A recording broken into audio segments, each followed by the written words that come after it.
Hallelujah. जय मसीह। यीशु मसीह के महत्वपूर्ण नाम से इस ऑनलाइन आराधना में हमारे साथ जो भी भाई और बहन आप भाग ले रहे हैं, हम आपको स्वागत करते हैं। हम उम्मीद रखते हैं कि आप जहां कहीं भी हैं सही सलामत में हैं, और हमें ये भी बहुत उत्साह हो रहा है कि आप लगातार इस आराधना में आप भाग ले रहे हैं, तो परमेश्वर आपका आशीष करेंगे। हालेलुया। तो चलिए थोड़ी देर आंखें बंद कर कर हम प्रार्थना करेंगे।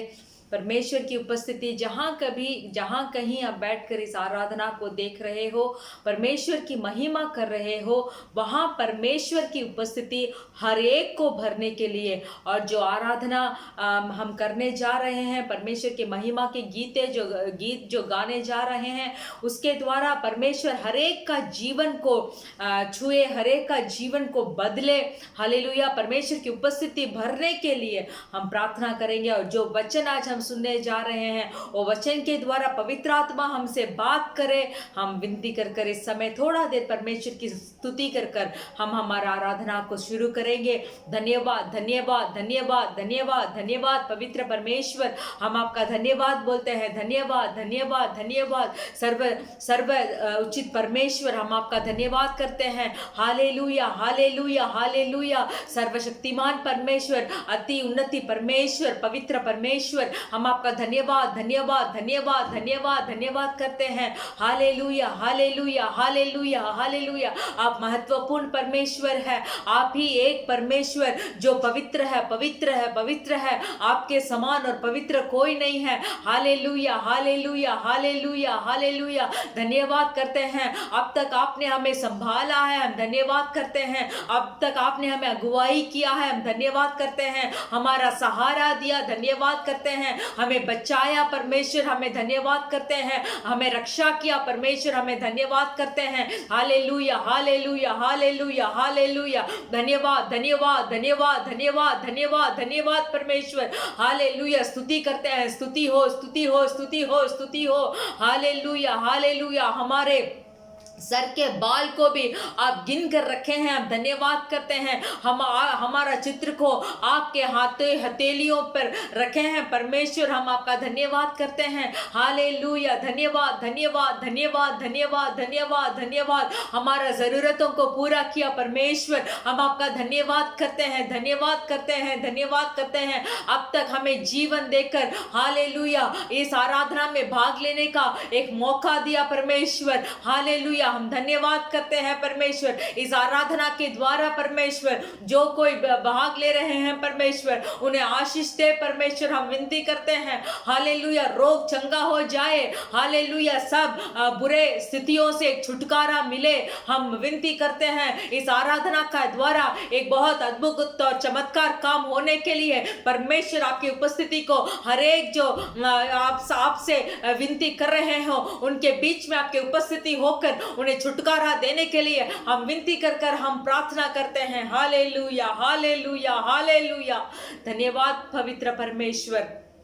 शुरुआत से लेकर अंत तक आपके चरणों में हम हमें समर्पित करते हैं। आप ही हमें अगुवाई करें परमेश्वर, यीशु मसीह के नाम से विनती करते हैं पिता, आमीन। Hallelujah hallelujah. 3 महीने गुजर चुके हैं, 4था महीने में परमेश्वर हमें लेकर आकर खड़े किए हैं। हमारे साथ ही रहने वाले परमेश्वर हमें कभी छोड़ेंगे नहीं, हमें कभी त्यागेंगे नहीं। संसार के अंत तक हमारे साथ रहने वाले परमेश्वर है, हमारे जिंदा खुदा यीशु मसीह। तो चलिए हमारे गीत को गाकर हम शुरू करेंगे। हालेलुया। जैसे मैं मूसा के साथ साथ था, वैसे ही तेरे भी साथ रहूँगा। जैसे मैं मूसा के साथ था, वैसे ही तेरे भी साथ रहूँगा।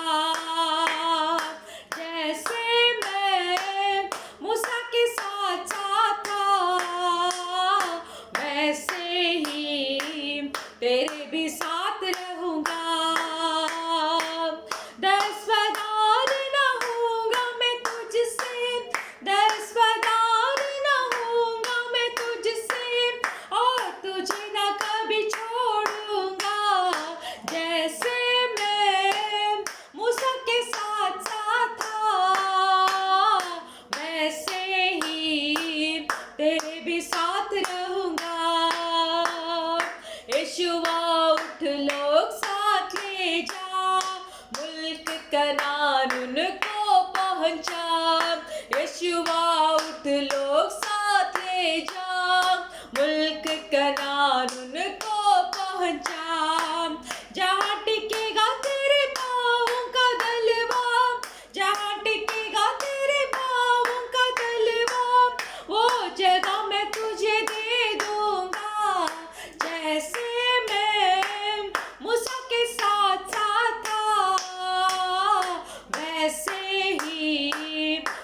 भी साथ रहूंगा।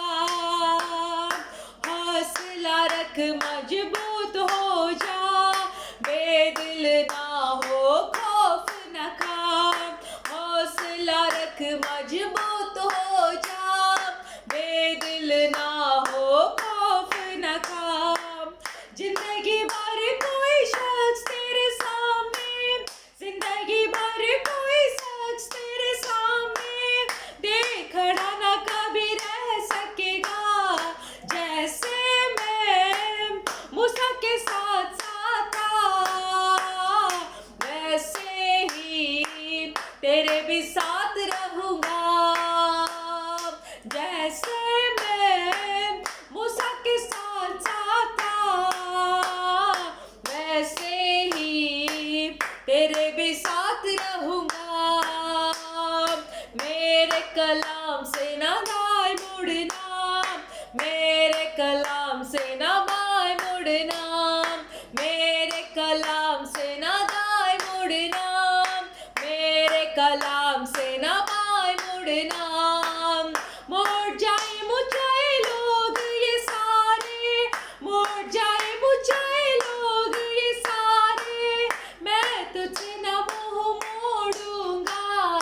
जैसे मैं मूसा के साथ साथ था, वैसे ही तेरे भी साथ रहूंगा। जैसे मैं मूसा के साथ साथ था, वैसे ही तेरे भी साथ रहूंगा। दस्तबरदार न होऊंगा मैं तुझसे, दस्तबरदार न होऊंगा मैं तुझसे, और तुझे न कभी छोड़ूंगा।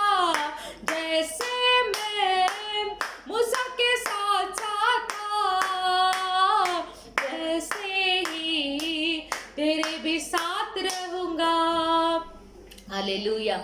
जैसे परमेश्वर यीशु मसीह मूसा के साथ रहकर इज़राइली लोगों का अगुवाई किया, जैसे परमेश्वर यीशु मसीह यहोशू के साथ रहकर कैसे इज़राइली लोगों को अगुवाई कर कर उस कनान देश तक पहुंचाया, वैसे ही इस अंतिम समयों में परमेश्वर यीशु मसीह ही हमारे साथ रहकर जो पवित्र आत्मा उन्होंने हमें दिया है और जो उद्धार उन्होंने हमें दिया है, उसको सब पूरा कर कर हमें ज़रूर उनके साथ लेके जाने के लिए परमेश्वर उत्साहित है। वैसे भी हम भी इस अंतिम दिनों में उनके साथ चलने का एक योग्य हमें बनना चाहिए। Hallelujah, hallelujah. तो चलिए, मेरे पास ही रहना प्यारे यीशु, तुझ बिन मैं जीना पाऊंगा, एक बहुत अच्छा परमेश्वर का गीत है। परमेश्वर से हम ऐसे विनती करेंगे कि परमेश्वर आप मेरे साथ ही रहिए, आप मेरे साथ नहीं रहेंगे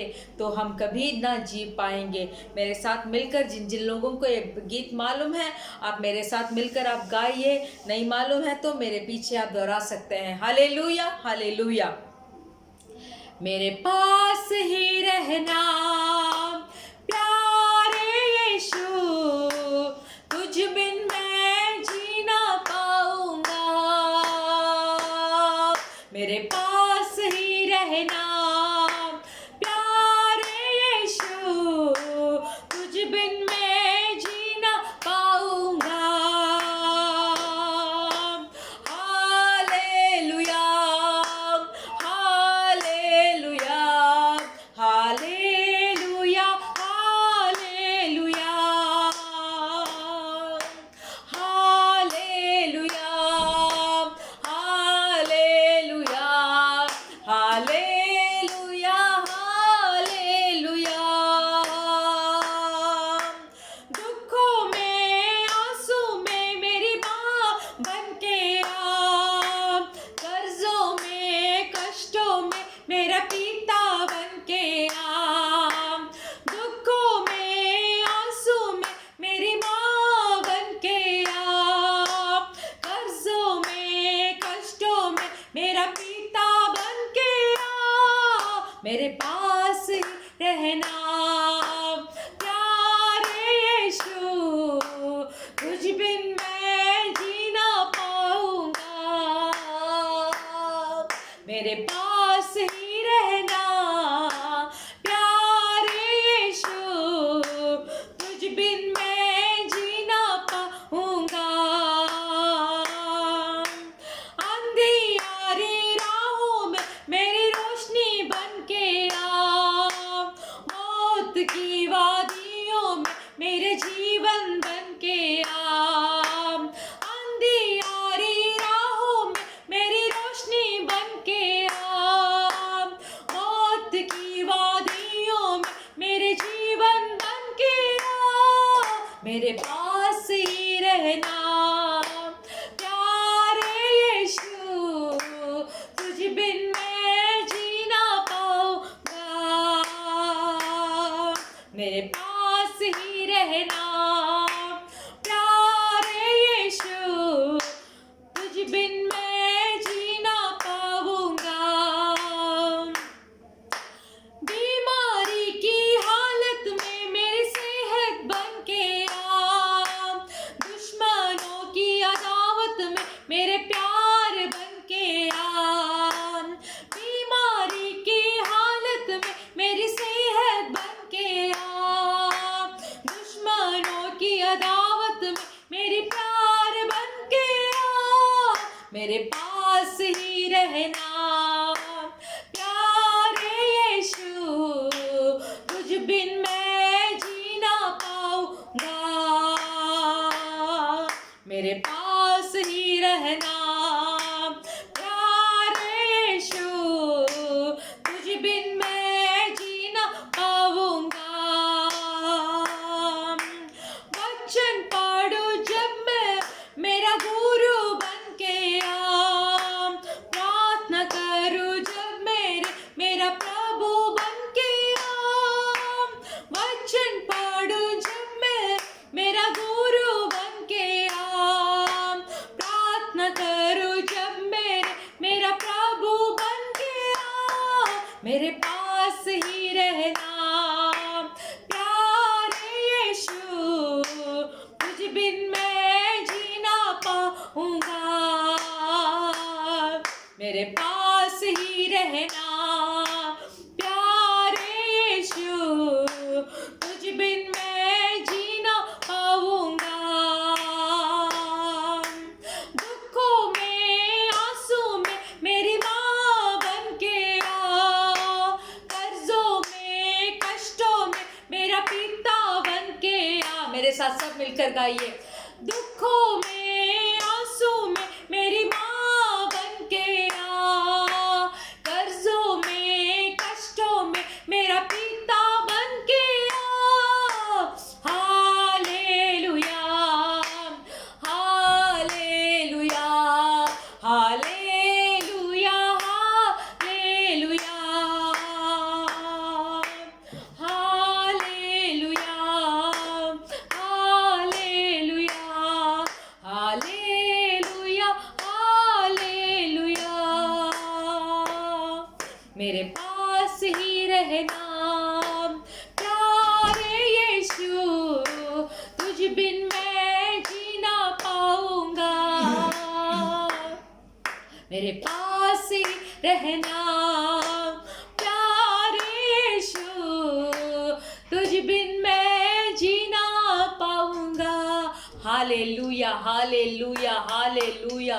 धन्यवाद, धन्यवाद, धन्यवाद, धन्यवाद। हमारे साथ हमारे दुखों को और आंसुओं को पोंछने वाले परमेश्वर, एक माँ के तरह अपने सीने में लगाने वाले परमेश्वर, आपकी स्तुति हो, आपकी आराधना हो। हमारे कर्जों के समयों में, हमारे कष्टों को समयों में जब हम दोनों को उठा नहीं पाते हैं, तब आप हमारे लिए एक पिता बनकर आकर हमारे कर्जों में हमें मदद करते हैं, हमारे कष्टों में हमें मदद करने वाले परमेश्वर। Hallelujah, hallelujah, hallelujah, hallelujah. संसारिक पिता अपने बालक और बच्चों को एक अच्छा देना चाहे तो हमें माँ के कोख से रचाया हुआ परमेश्वर यीशु मसीह हमारे लिए कितना बड़े भला को करने का योग्य परमेश्वर है। Hallelujah, hallelujah. अंधियारियों में राह को दिखाने वाले परमेश्वर, मौत की वादियों में हमारे लिए जीवन बनकर आने वाले परमेश्वर इन दिनों में हमारे साथ साथ है। हालेलुया।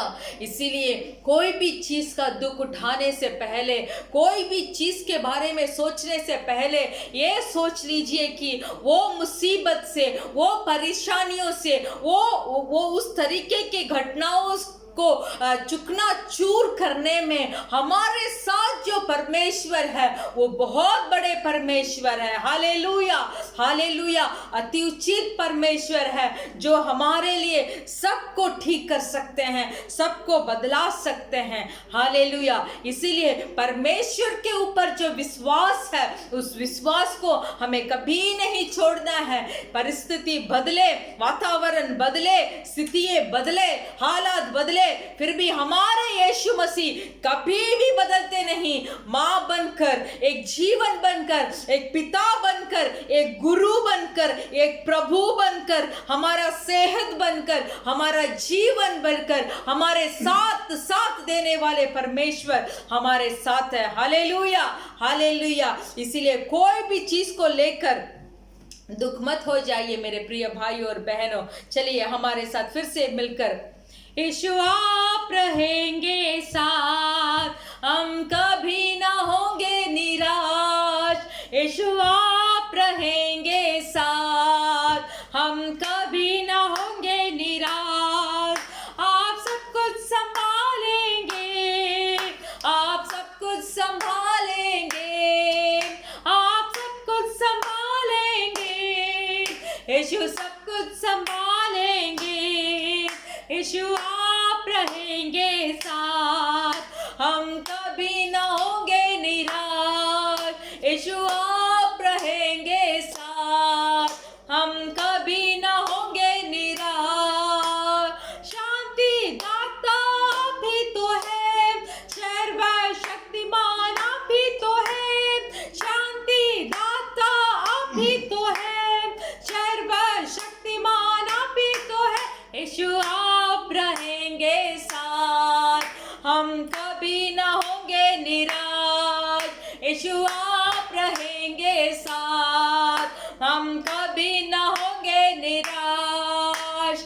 माता पिता आप ही तो है, देते सहारा आप ही तो है। माता पिता आप ही तो है, देते सहारा आप ही तो है। यीशु आप रहेंगे साथ, हम कभी ना होंगे निराश। यीशु आप रहेंगे साथ, हम कभी ना होंगे निराश। चमत्कार करते आप ही तो है, सामर्थ देते आप ही तो है। चमत्कार करते आप ही तो है, सामर्थ देते आप ही तो है। यीशु आप रहेंगे साथ, हम कभी ना होंगे निराश। यीशु आप रहेंगे साथ, हम कभी ना होंगे निराश। यीशु आप रहेंगे साथ, हम कभी ना होंगे निराश। आप सब कुछ संभालेंगे, यीशु सब कुछ संभालेंगे। आप सब कुछ संभालेंगे, यीशु सब कुछ संभालेंगे। यीशु आप रहेंगे साथ, हम कभी ना होंगे निराश। यीशु आप रहेंगे साथ, हम कभी ना होंगे निराश। चमत्कार करते आप ही तो है, सामर्थ देते आप ही तो है। कार करते आप ही तो है, सामर्थ देते आप ही तो है। यीशु आप रहेंगे साथ, हम कभी ना होंगे निराश। यीशु आप रहेंगे साथ,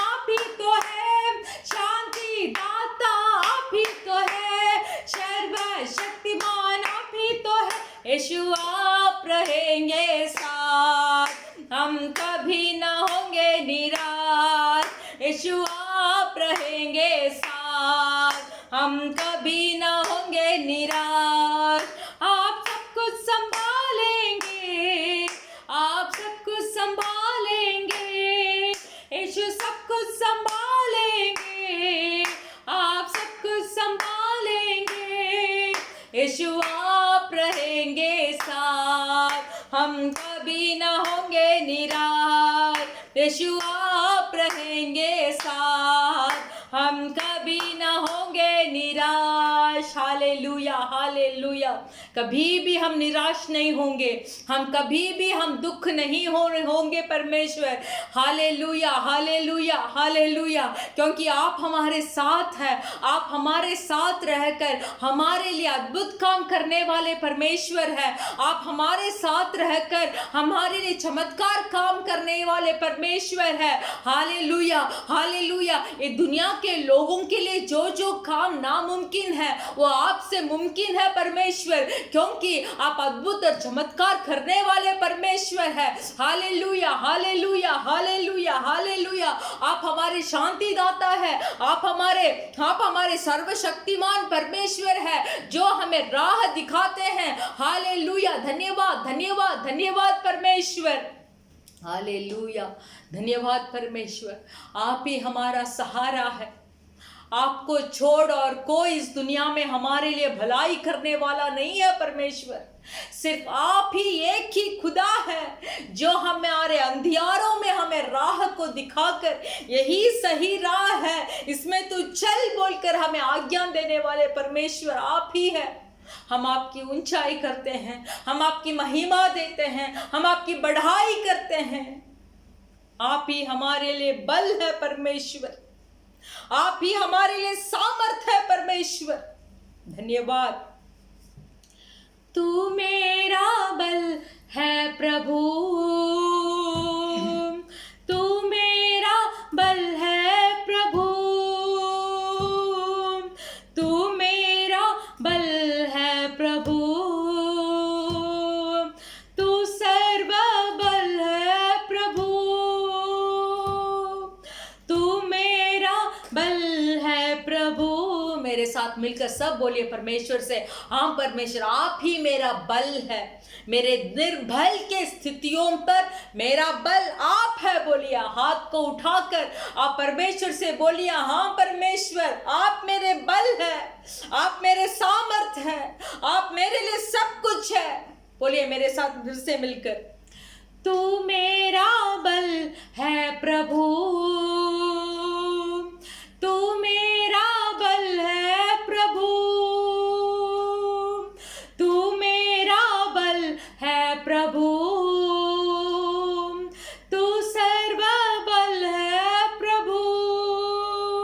उठती लहरों में, डूबती नैया में, उठती लहरों में, डूबती नैया में, तू ही है मेरा कप्तान।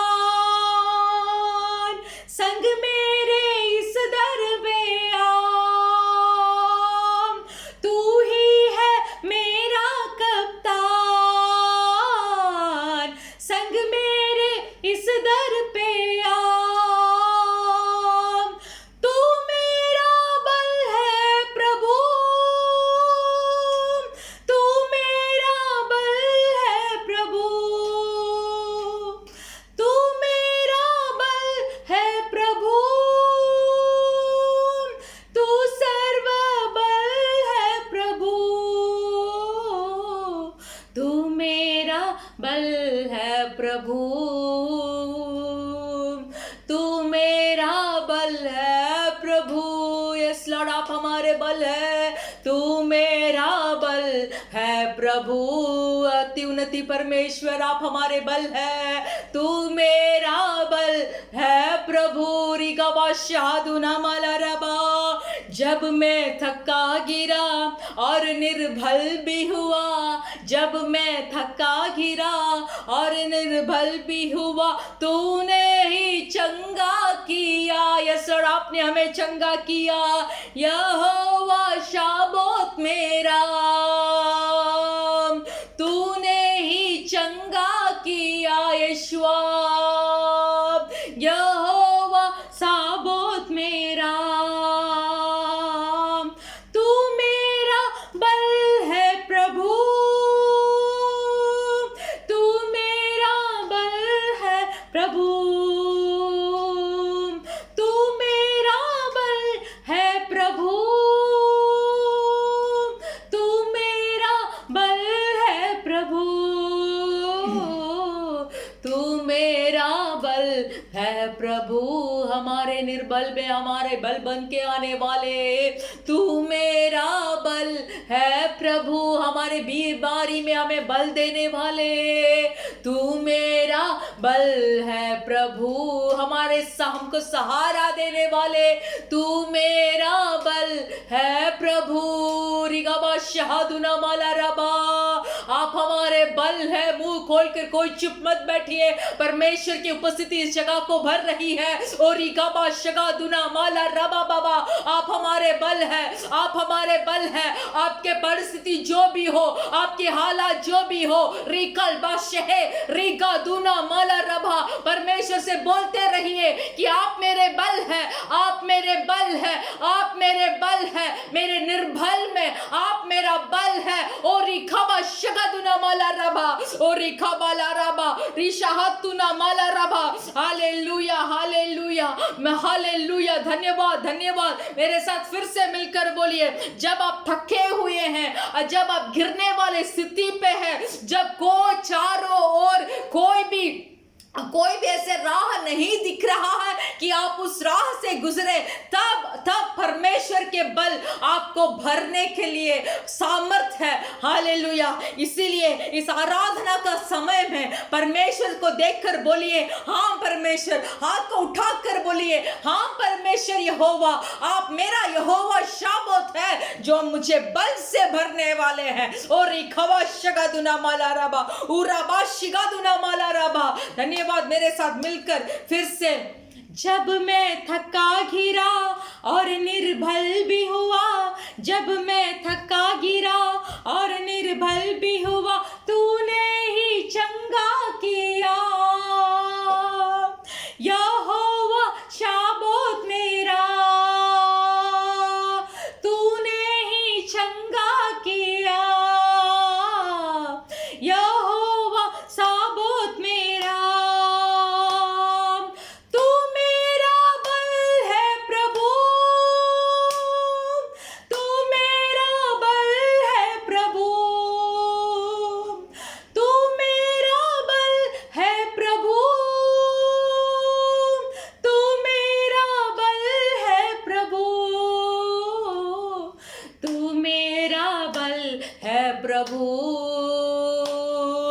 तू मेरा बल है प्रभु। रबा शिहादुना लरा, तू मेरा बल है प्रभु, तू मेरा बल है प्रभु। आप हमारे बल है प्रभु, सिर्फ आप है। आप हमारे बल है प्रभु सब स्थितियों पर।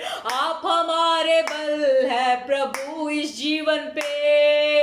आप हमारे बल है प्रभु। रबा शगादुना माला रबा, मेरा जीवन तू ही प्रभु, मेरे प्यार भी तू ही प्रभु, खूबसूरती तू ही प्रभु, मेरा सब कुछ तू ही प्रभु, मेरा जीवन तू ही प्रभु, मेरे प्यार भी तू ही प्रभु, खूबसूरती तू ही प्रभु, मेरे सब कुछ तू ही प्रभु। धन्यवाद धन्यवाद धन्यवाद धन्यवाद धन्यवाद धन्यवाद करते रहिए, क्योंकि इस आराधना के द्वारा परमेश्वर हमें बल दे रहे हैं, हमें जीतने का बल दे रहे हैं। हालेलुया।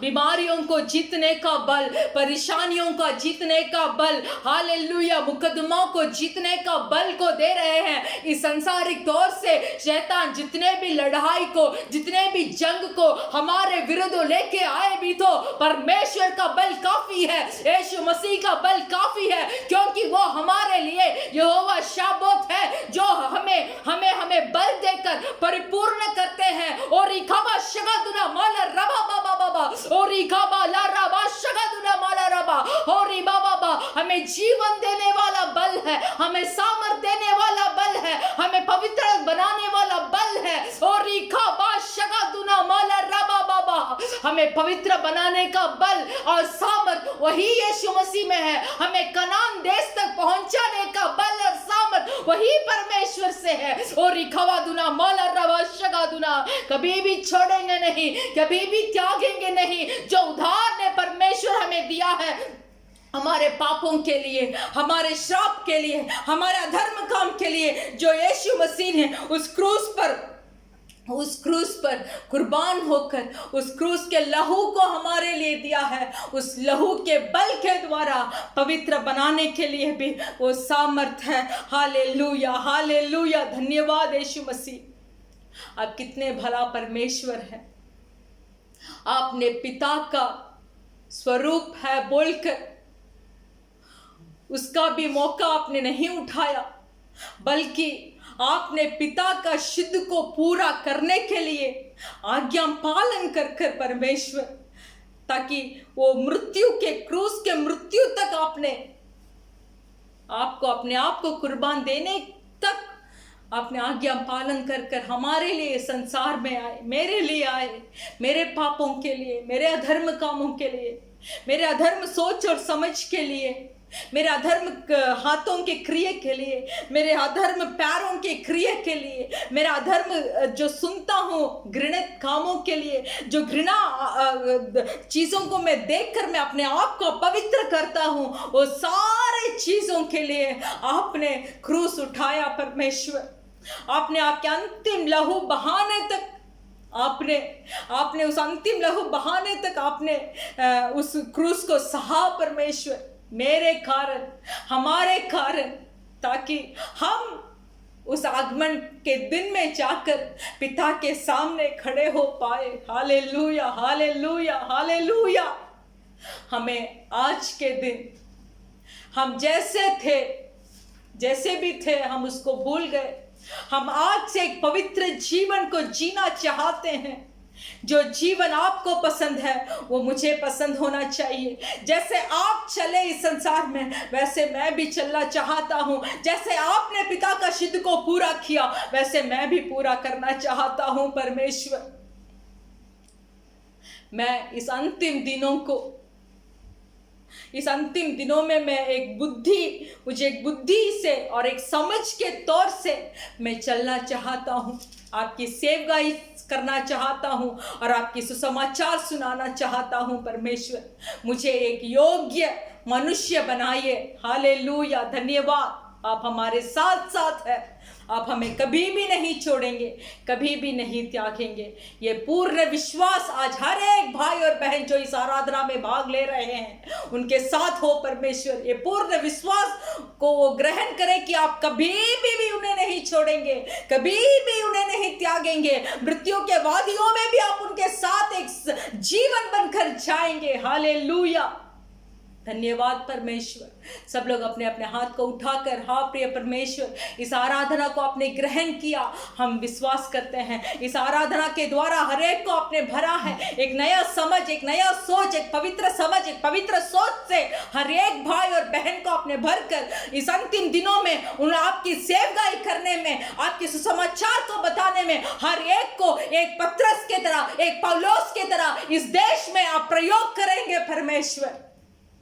अंत तक स्थिर रहकर जीवन के मुकुट को हम आपके हाथों से पाना चाहते हैं। यीशु मसीह के नाम से मांगते हैं पिता। हालेलुया, आमेन, हालेलुया, हालेलुया। यीशु हमारे साथ रहेंगे, कभी हम लोग निराश ना होंगे। हालेलुया।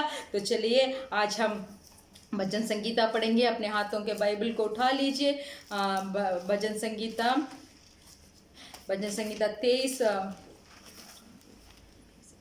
23 पढ़ेंगे। Psalms 23।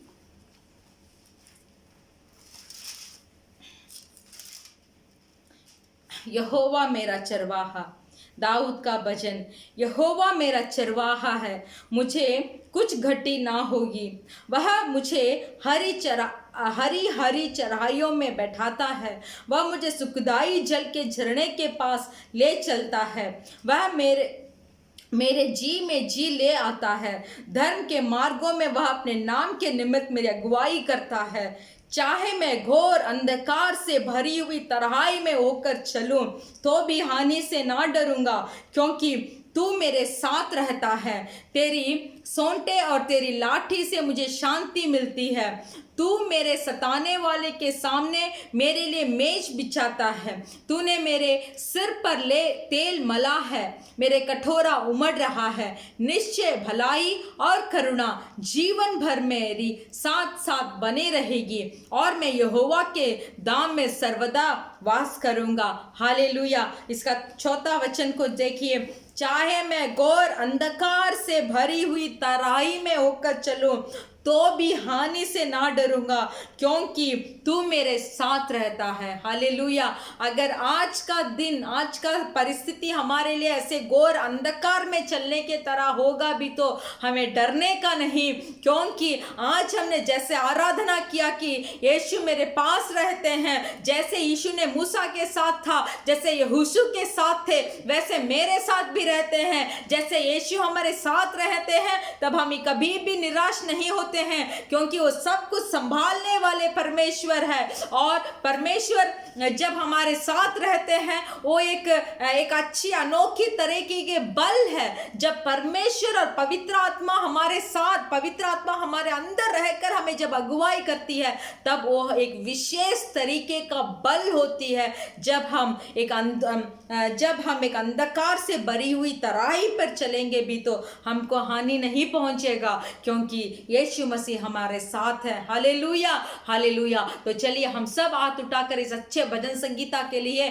हम प्रार्थना करेंगे, और हमारे देशों के लिए भी हम प्रार्थना करेंगे। धन्यवाद यीशु मसीह, इस अच्छे भजन संगीता के लिए धन्यवाद।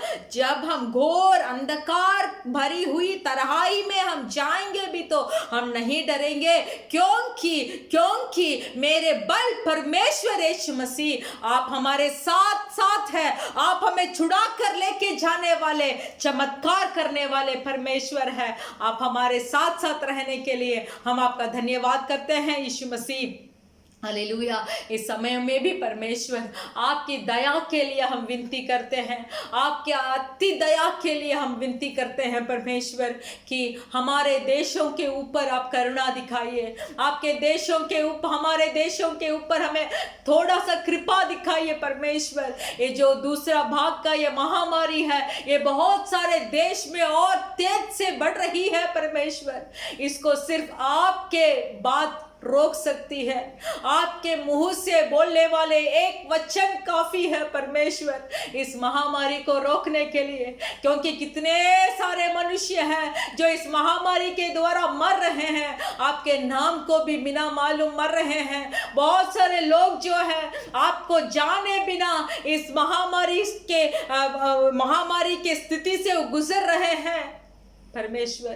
कितने परिवार हैं जो बिखर चुके हैं, कितने बच्चे हैं जो अनाथ हो चुके हैं, कितने माँ बाप हैं जो बेबच्चे हो गए हैं परमेश्वर।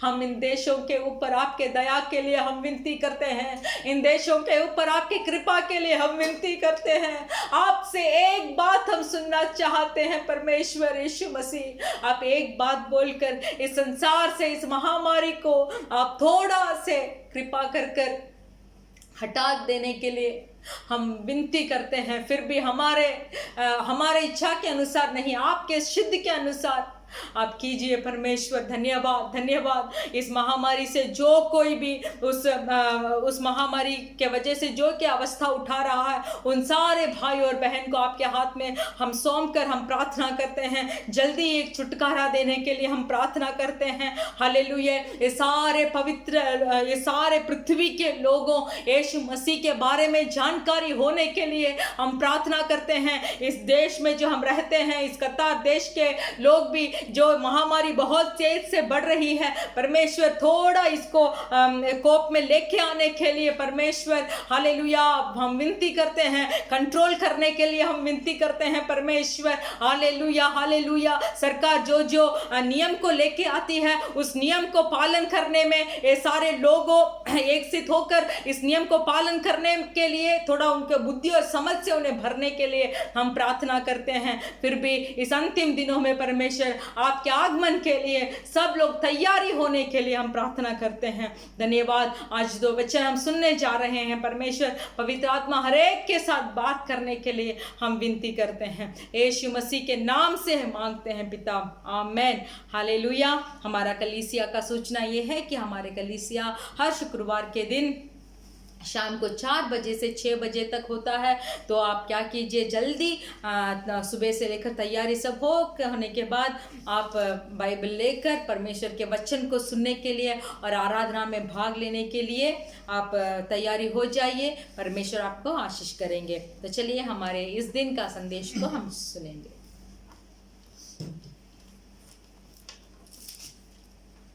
Hallelujah, hallelujah. இந்த நாளிலும் உங்கள் ஒவ்வொருவரையும் இயேசு கிறிஸ்து நாமத்தினாலே வாழ்த்துக் கொள்கிறோம். आज के दिन भी प्रभु यीशु मसीह के नाम से हर एक को हम स्वागत करते हैं। தொடர்ந்து அதிகமாக நீங்கள் ஜெபித்துக் கொள்ளும்படியாக கேட்டுக்கொள்கிறோம். लगातार आप प्रार्थना करने के लिए हम विनती करते हैं। இந்த கொரோனாவுடைய செகண்ட் வேவ் கொஞ்சம் அதிகமான பாதிப்புக்குள்ள இருக்கிறது. ये कोरोना का दूसरा भाग जो है वो बहुत नष्ट को लेके आ रहा है। ஜெபம் ஒன்றுதான் நமக்கு பாதுகாப்பு. सिर्फ प्रार्थना ही हमारे लिए हमें रक्षा कर सकता है। ஜெபம் தான் நமக்கு மருந்து. प्रार्थना ही हमारे लिए औषध है। அதனால நம்மளுடைய சொந்த தேசங்களுக்காக, इसलिए हमारा खुद का देश के लिए, நாம் இருக்கிற தேசங்களுக்காக और जो जहां हम रहते हैं उस देश के लिए ஒவ்வொரு நாளும் ஜெபித்துக் கொள்வோம். हम प्रतिदिन हमें प्रार्थना करना चाहिए। கர்த்தர் ஜனங்களை பாதுகாப்பாராக. परमेश्वर ही लोगों को रक्षा करे। இந்த நாள் நீங்கள் அதிகமாக தேவையில்லாம வீணா எங்கேயும் வெளியில போவாதீர்கள். ऐसा है कि इन दिनों में आप हर बार ऐसे बिना काम का बाहर मत जाइए। கிடைக்கிற நேரங்கள்லாம் தேவ சமூகத்தில் அமர்ந்திருங்கள். जो भी समय आपको मिलता है परमेश्वर के सम्मुख में बैठे रहिए। வேதத்தை வாசிங்க. हमारा पवित्र बाइबल को पढ़िए। அதுதான் நமக்கு பாதுகாப்பாக இருக்கும். वही हमारे लिए रक्षा कर सकता है। இன்னும் அடுத்த வாரத்துல நமக்கு ஃபாஸ்டிங் பிரேயர் தொடங்க இருக்கிறது. और भी अगले हफ्ते से हमारा उपवास का प्रार्थना चालू हो रहा है।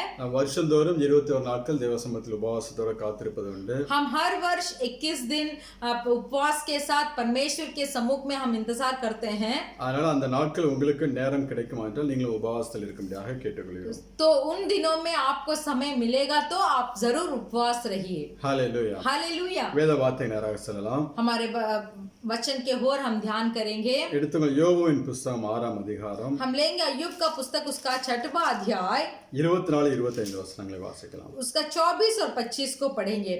मुझे शिक्षा दो और मैं चुप रहूंगा, और मुझे समझाओ कि मैंने किस बात में चूक की है। सच्चाई के वचन में कितना प्रभाव होता है, परंतु तुम्हारे विवाद से क्या लाभ होता है। Hallelujah, hallelujah. யோபு பக்தன் சொல்லக்கூடிய நல்ல ஒரு வார்த்தை. अय्यूब भक्त यहाँ बहुत अच्छा एक वचन बताते हैं। எனக்கு உபதேசம் பண்ணுங்கள், मुझे शिक्षा दो, நான் மௌனமாய் இருப்பேன், और मैं चुप रहूंगा। நான் எதிலே தவறினேனோ मैं किस बात में चूक की है அதை எனக்கு தெரியப்படுத்துங்கள் என்று சொல்லுகிறார். उस बात को मुझे समझाओ बोलते हैं। நல்ல ஒரு வார்த்தை இங்க சொல்லுகிறார். यहाँ बहुत अच्छा एक वचन बताते हैं। மேலே உள்ள 2 வசனத்தை நான் வாசித்தோம் என்றால், और भी उसका ऊपर का 2 वचन को अगर हम पढ़ेंगे, क्या मैंने तुमसे कहा था मुझे कुछ दो, या अपनी संपत्ति में से मेरे लिए घूस दो, या मुझे सताने वाले के हाथ से बचाओ, या उपद्रव करने वाले के वश से छुड़ा लो। தன் வாழ்க்கையில் எல்லாவற்றையும் இழந்து अपना जीवन को अय्यूब ने सब कुछ खो दिया। அவன் ரோட்ல இருக்கக்கூடிய நேரத்திலே वो जब रास्ता में था அவன் தன்னை தானே ஆராய்ந்து பார்க்கிறவனாக இருக்கிறான். तो अय्यूब ने अपने आप को जांच कर देखा। அவன் எனக்கு உபதேசம் பண்ணுங்கள் என்று சொல்லுகிறான். तो अय्यूब ऐसे कहते हैं कि मुझे शिक्षा दो, நான் எதிலே தவறேன் என்பதை எனக்கு உணர்த்துங்கள் என்று அவன் சொல்லுகிறான். मैं किस काम में गलत किया हूँ या क्या गलत चाल चला हूँ बोलकर उसी बात को मुझे समझाओ बोलकर अय्यूब यहाँ बोलते हैं। இன்னைக்கு நம்மள்ட்ட அப்படியேப்பட்ட ஒரு எண்ணங்கள் இருக்கிறதா? क्या आज हमारे पास इस तरीके के इरादे हैं? இன்னைக்கு யாராவது நமக்கு உபதேசம் பண்ண ஆரம்பிச்சாங்கன்னா, आज कोई आकर हमें शिक्षा देते हैं तो, ஏதாவது காரியங்களை சொல்ல ஆரம்பித்தார்கள் என்றால், या तो कुछ उपदेश को हमें देते हैं तो போதும் உபதேசத்தை நிறுத்த என்று நாம் நிறுத்தி விடுவோம். तो हम बोलते हैं तेरा उपदेश को थोड़ा बंद कर बोलकर हम उन्हें रोक देते हैं। ஆனால் யோபு பக்தன், फिर भी अय्यूब भक्त எனக்கு உபதேசம் பண்ணுங்கள், मुझे शिक्षा दो, நான் என்னை சரிப்படுத்திக் கொள்ள வேண்டும் என்று சொல்லுகிறார். मैं अपने आप को ठीक करना चाहता हूँ बोलकर बोलते हैं। இந்த யோபுவை குறித்து நாம் பார்த்தோம் என்றால், अय्यूब के बारे में अगर हम देखेंगे तो 1 அதிகாரத்தில் தேவனே இவனை குறித்து சாட்சி கொடுப்பார். अय्यूब पहला अध्याय में परमेश्वर खुद ही अय्यूब के लिए गवाही देते हैं। 2ஆம் அதிகாரத்திலும் தேவனே இவனை குறித்து சாட்சி சொல்லுவார். उसका दूसरा अध्याय में में भी परमेश्वर खुद अय्यूब का गवाही देते हैं। இவனை போல தேவனுக்கு பயந்தவன் இந்த பூமியில் ஒருவனும் இல்லை என்று சொல்லி தேவன் சொல்லுவார். परमेश्वर बोलते हैं अय्यूब के तरह मुझ पे भय मानने वाला एक भी मनुष्य इस पृथ्वी पर नहीं है। அப்படியாப்பட்ட மனுஷன் इस तरीका का जो मनुष्य थे எனக்கு உபதேசம் பண்ணுங்கள் என்று சொல்லி நல்ல வார்த்தைகள் ஆலோசனைகளை கேட்டு பெற்றுக்கொள்கிறான். परमेश्वर के द्वारा गवाही पाया हुआ एक व्यक्ति अय्यूब अभी बोलते हैं कि मुझे शिक्षा दो। நீங்க வாசிக்கலாம் யோபு 1ஆம் அதிகாரம் 8வது வசனம். आप पढ़ सकते हैं अय्यूब पहला अध्याय का 8वां वचन को आप पढ़ सकते हैं। यहोवा ने शैतान से पूछा, क्या तूने मेरा दास अय्यूब पर ध्यान दिया है, क्योंकि उसके तुल्य खरा और सीधा और मेरा भय मानने वाला और बुराई से दूर रहने वाला मनुष्य और कोई नहीं है। ஹalleluya. हालेलुया। அப்படியாப்பட்ட மனுஷன் இன்னும் யோபுவை குறித்து அவனுடைய நண்பன் சொல்லுகிறான். और भी अय्यूब के बारे में उसका दोस्त बताता है। 4ஆம் அதிகாரம் 3-4 வசனங்களை வாசிக்கலாம். चौथा अध्याय का 3 और 4 पढ़ेंगे। सुन, तूने बहुतों को शिक्षा दी है और निर्बल लोगों को बलवंत किया है।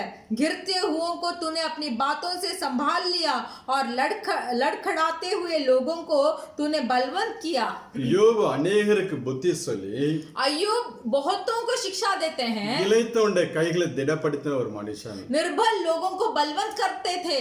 விழுகிறவனை அவனுடைய வார்த்தையினாலே நிற்க பண்ணின மனுஷன். जो कोई व्यक्ति गिरते थे उस व्यक्ति को अपने वाक्य उनका अपने बातों के द्वारा उन्हें संभालने वाले थे अय्यूब। அவ்வளவு தேவ ஞானம் உள்ள ஒரு மனுஷன். उतना परमेश्वर का ज्ञान भरा हुआ व्यक्ति थे अय्यूब। அநேக காரியங்களை குறித்து நல்ல அறிவுள்ள ஒரு மனுஷன். बहुत सारे कामों के बारे में उन्हें अच्छे समझ थी। நீங்க யோபு புத்தகத்துல வாசிங்கன்னா अगर आप अय्यूब के सब उस अध्याय को अगर आप पढ़ेंगे சயின்டிபிக்கா நிறைய காரியங்களை பேசுவார். ये साइंटिफिक के तरह बहुत अच्छे काम को वो वहाँ बताते हैं। அவ்வளவு அறிவு படைத்தவன். उतना बुद्धि था उनके अंदर। ஆனாலும் அவன் சொல்லுகிறான் எனக்கு உபதேசம் பண்ணுங்கள் என்று சொல்லுகிறான். फिर भी इतना समझ और बुद्धि भरा हुआ एक व्यक्ति अभी बोलते हैं कि मुझे शिक्षा दो। இவளுக்கு இந்த வார்த்தை எப்ப அவன் சொல்லுகிறான் என்றால் देखिए ये शब्द ये बात को वो कब कहते हैं? சில நாட்களுக்கு அதாவது தேவன் அவனை குறித்து சாட்சி சொன்ன சில நாட்களுக்குள்ளே சொல்லுகிறான். परमेश्वर अय्यूब के बारे में गवाही देकर कुछ ही दिनों में अय्यूब बताते हैं कि मुझे शिक्षा दो। முதலாம் அதிகாரத்துல அவன் அவனுடைய பிள்ளைகளையும் ஐஸ்வர்யத்தையும் இழக்கிறான். पहला अध्याय में अय्यूब ने अपने बच्चों को और संपत्ति को खोया। இரண்டாவது அதிகாரத்துல அவனுடைய சரீரத்தில் வியாதி வருகிறது. दूसरा अध्याय में अय्यूब के शरीर में रोग आता है। அவன் ரோட்ல வந்து வாழ்கிற ஒரு மனுஷனாய் மாறி விடுகிறான். वो रास्ते में आकर खड़ा होकर जीने वाला बन जाते हैं। அவனை சந்திக்க முடியாத அவனுடைய சிநேகிதர்கள் வருகிறார்கள். तो अय्यूब को उस दिन मिलने के लिए उनके दोस्त आते हैं। 7 நாள் ஒரு வார்த்தை அவனோட பேசவில்லை. वो दोस्त लोग 7 दिन तक अय्यूब से कुछ भी बात नहीं किया। பின்பு அவனோட பேச ஆரம்பிக்கிறார்கள். उसके बाद अय्यूब से बात करना शुरू किया। இப்படி சில நாட்களுக்கு பின்பதாக ऐसे कुछ दिनों के बाद சில மாதமோ சில வருஷங்களோ அல்ல कुछ महीने या कुछ वर्ष नहीं சில நாட்களுக்கு பின்பதாக कुछ ही दिनों के बाद அவன் சொல்லுகிறான் वो बोलते हैं எனக்கு உபதேசம் பண்ணுங்கள் என்று சொல்லுகிறான். अय्यूब पूछते हैं कि मुझे शिक्षा दो। ஒருவேளை 4-5 வருஷம் ஆனா கூட ऐसा है कि 4 या 5 वर्ष हो गया காரியங்களை மறந்திருப்பேன் எனக்கு ஞாபகப்படுத்துங்கள் என்று சொல்லலாம். तो वो ऐसे बोल सब का अपने बारे के सब काम को भूल गया होगा, इसीलिए वो पूछा होगा कि मुझे शिक्षा दो। ஆனால் தேவனிடத்திலிருந்து சாட்சி பெற்று फिर भी परमेश्वर के द्वारा गवाही पाकर சில நாட்களுக்குள்ளேயே सिर्फ थोड़े ही दिन के बाद தன்னை ஆராய்ந்து பார்க்கும்படியாக अपने आप को जांच कर देखने के लिए நான் இதிலே தவறினேன் என்று சொல்லி அவனுடைய சிநேகிதத்தில் அவன் கேட்கிறான். तो मैं किस बात में मैं चूक गया हूँ बोलकर अपने दोस्तों से पूछता है। இந்த ஆவிக்கிற வாழ்க்கையில கொஞ்சம் வளர்ந்தோம் என்றால் क्योंकि पवित्र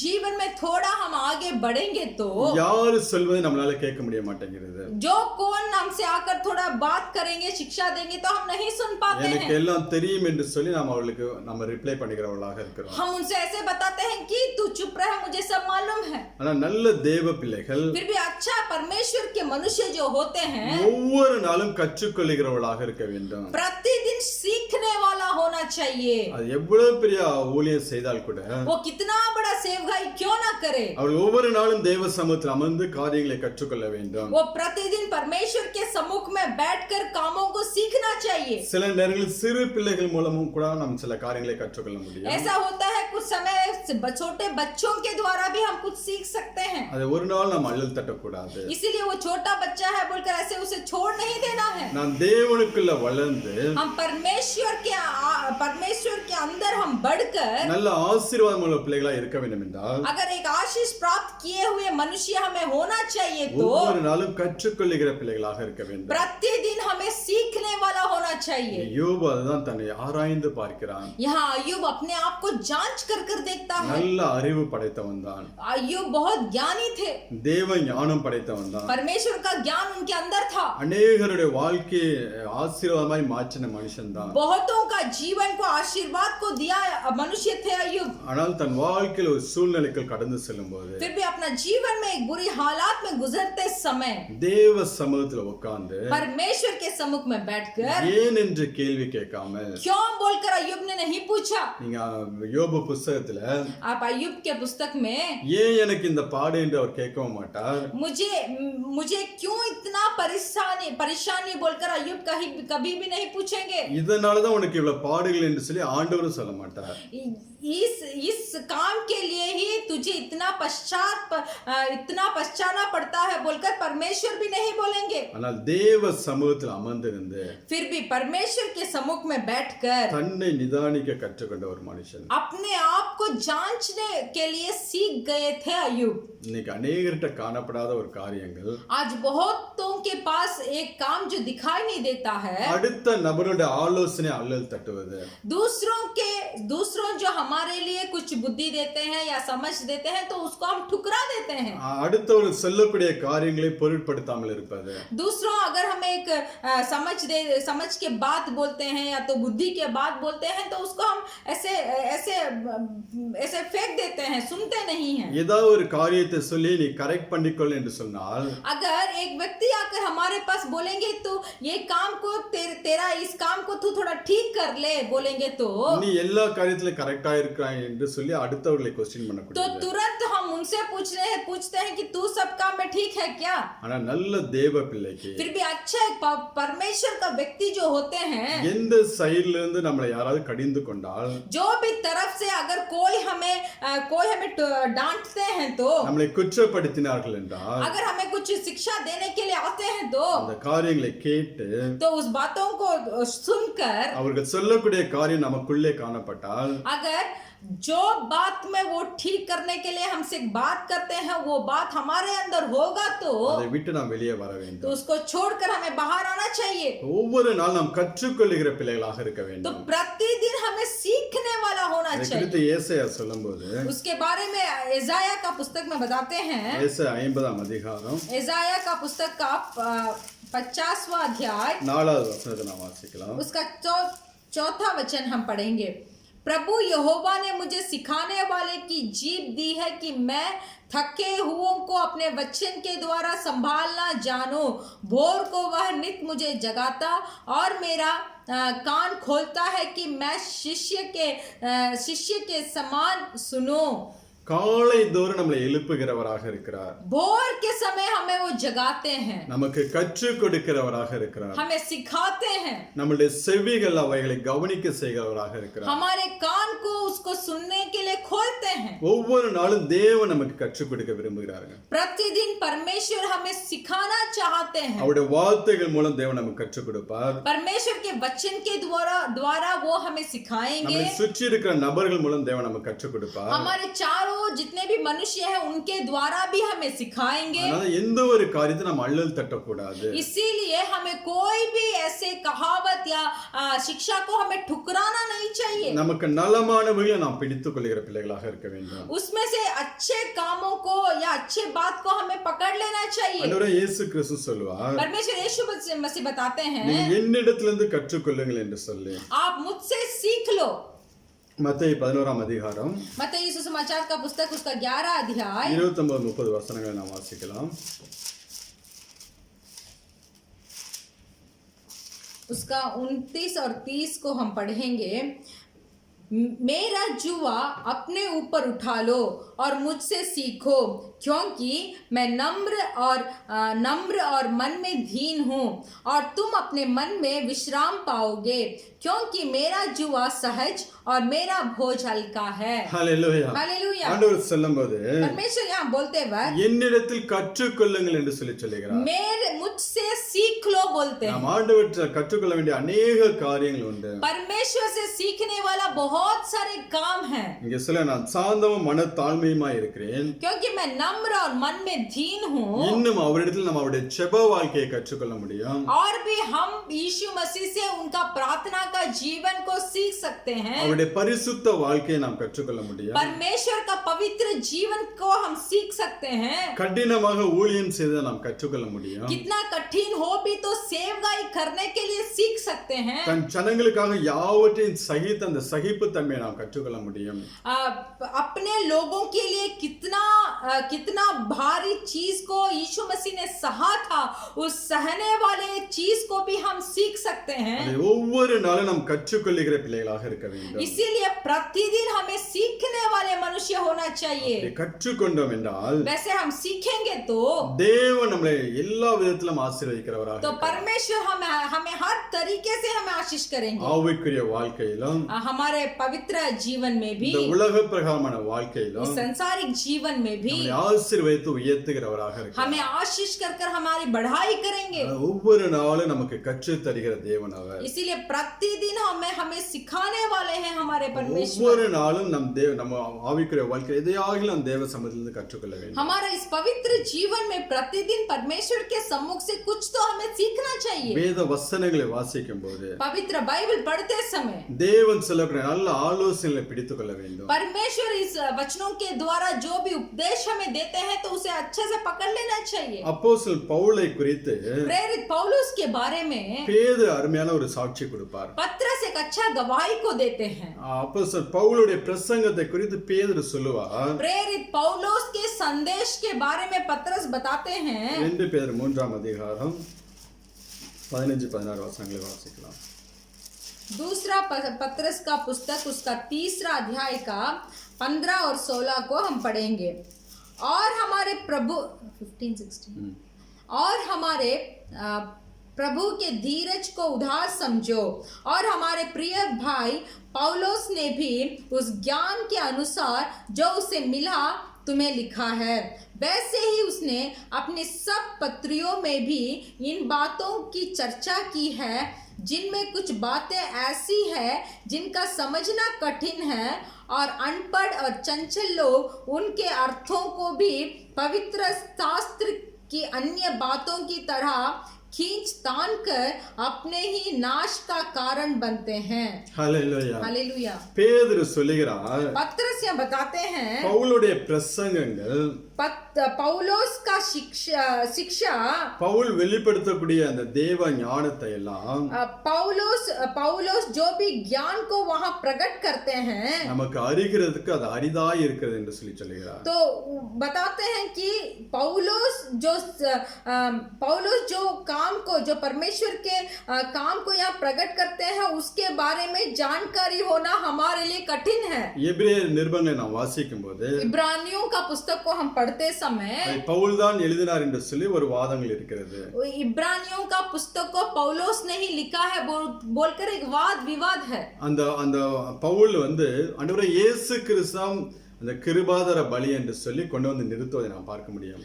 पौलुस यीशु मसीह को ही एक कृपा बलि बोलकर लेके आकर खड़ा करते हैं, हम उसको देख सकते हैं। நியாய பிரமாணத்திலிருந்து காரியங்களை எல்லாம் எடுத்து கொண்டு வந்து व्यवस्था से उठाकर बहुत सारे कामों को लेके आकर கிறிஸ்து தான் இந்த நிறைவான பலி என்று சொல்லி அவன் கொண்டு வந்து நிறுத்துவார். पौलुस ऐसे बताते हैं कि यीशु मसीह ही निर्वाण बलिदान, यीशु मसीह ही एक पूर्ण बलिदान है बोलकर बताते हैं। அவ்வளவு ஒரு தேவ ஞானத்தினால அந்த காரியங்களை எழுதி இருப்பான். उतना परमेश्वर के ज्ञान भरा हुआ एक वचन को पौलुस ने वहां लिखा है। அதான் பேதுரு சொல்ல அவனுடைய காரியங்கள் நமக்கு புரிகிறதுக்கு கொஞ்சம் கஷ்டமா தான் இருக்கு. इसीलिए पत्रस बताते हैं कि पौलुस के कामों के लिखा हुआ कामों के बारे में समझना थोड़ा कठिन है। இது எப்படி என்று சொல்லி நாம் பவுல்ட்ட கேட்டோம் என்றால், अगर ये कैसे हैं बोलकर अगर हम पौलुस से पूछेंगे तो நீங்க கலாத்தியர் 1ஆம் அதிகாரம் गलातियों का पुस्तक का पहला अध्याय 11-12 वचनங்களை வாசிக்கலாம். उसका 11 और 12 पढ़ेंगे।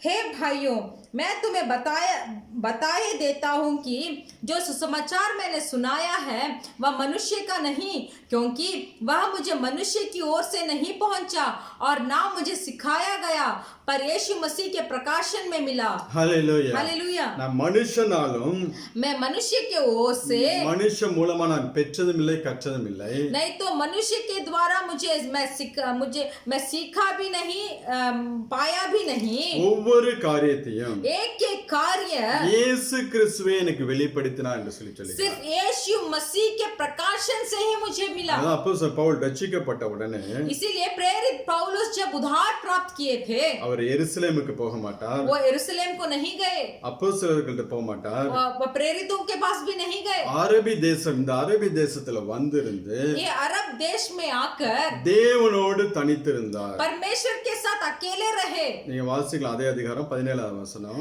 आप पढ़ सकते हैं गलातियों का पुस्तक का पहला अध्याय का 17 वचन। और न यरूशलेम को उनके पास गया जो मुझसे पहले प्रेरित से, परंतु अरब को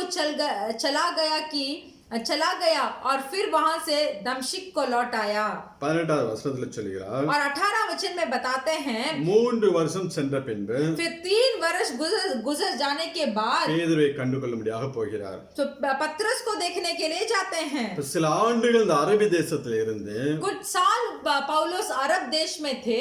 ஆண்டவரே இயேசு கிறிஸ்துவிடமிருந்து ஒவ்வொரு காரியங்களையும் கற்றுக்கொள்ள ஆரம்பித்தார். परमेश्वर यीशु मसीह के पास से एक एक काम को पौलुस ने सीखा, ஏன்னா பழைய ஏற்பாட்டை நன்கு அறிந்த மனுஷன், क्योंकि पुराना नियमों के बारे में पौलुस को अच्छा से जानकारी था। நியாய பிரமாணத்தின்படி குற்றம் சாட்டப்படாத ஒரு மனுஷன், व्यवस्था के द्वारा कोई भी गुण नहीं, कोई भी बुरा काम नहीं किया। நியாய பிரமாணம் எல்லாவற்றையும் அறிந்த மனுஷன், व्यवस्था के बारे में पूरा से पूरा तक उसके मालूम था। அவனை கிறிஸ்துவின் பிரமாணத்தை கிருபையின் பிரமாணத்துக்குள்ள கொண்டு வர வேண்டும் என்றால், अगर उस व्यवस्था को सीखा हुआ पौलुस को परमेश्वर का कृपा के व्यवस्था के अंदर लेके आना है तो ஆண்டவரே இயேசு கிறிஸ்துவே அவனை கற்றுக் கொடுக்கிறவராக இருந்தார். तो इसीलिए परमेश्वर यीशु मसीह अपने कृपा के अंदर पौलुस को लाने के लिए खुद ही पौलुस को सिखाते हैं। அவனுக்குள்ள அப்படியே ஒரு வாஞ்சை இருந்துச்சு, पौलुस के अंदर भी उतना तक आशा भरा हुआ था सीखने के ஒரு लिए, தாகம் இருந்துச்சு.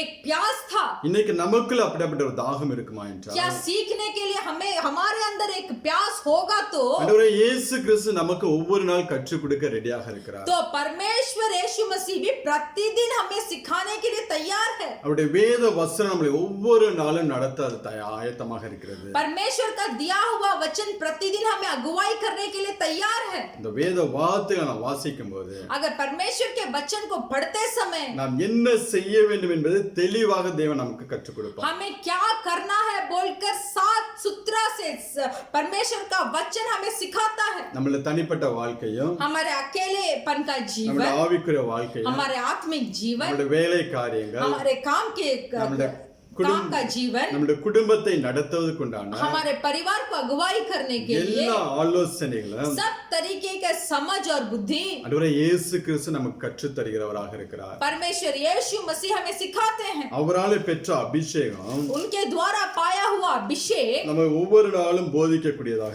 हमें இருக்கிறது. प्रतिदिन हमें बुद्धि देती है। நீங்க 1 யோவான் 2ஆம் அதிகாரம் 27வது வசனத்தை வாசிக்கலாம். आप पहला यूहन्ना का पुस्तक उसका 2रा अध्याय 27 उसका 27वां वचन हम पढ़ेंगे।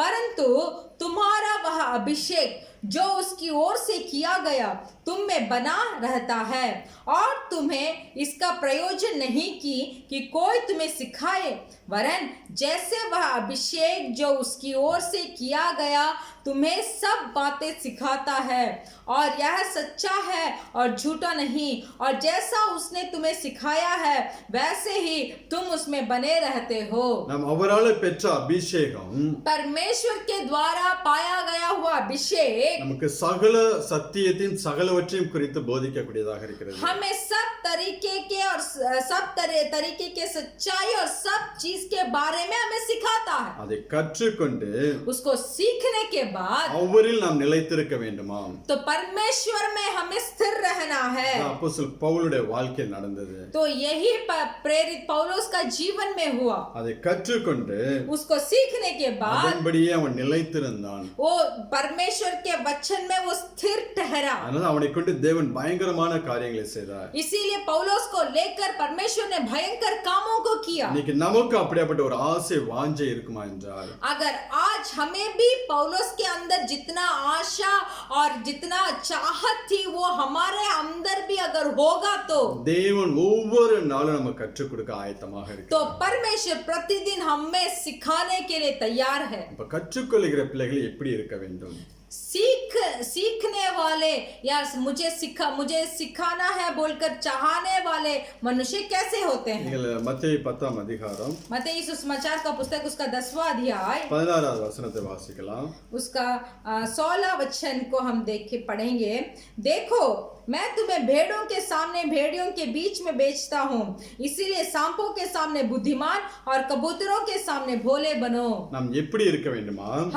हमें किस तरीके से रहना चाहिए? சர்ப்பங்களைப் போல வினவுள்ளவர்களும் सांपों के समान बुद्धिमान புறாக்களைப் போல கபடமற்றவர்களுமாக இருக்க வேண்டும். और कबूतरों के समान भोले रहना चाहिए। அந்த சர்ப்பமானது वो सांप जो होता है தன் நாக்கை அடிக்கடி வெளியில நீட்டி अपने जीभ को हर बार बाहर लेके आता है। அது சுற்றி நடக்கக்கூடிய காரியங்களை குறித்து அது நிதானித்து கொண்டே இருக்குமாம்.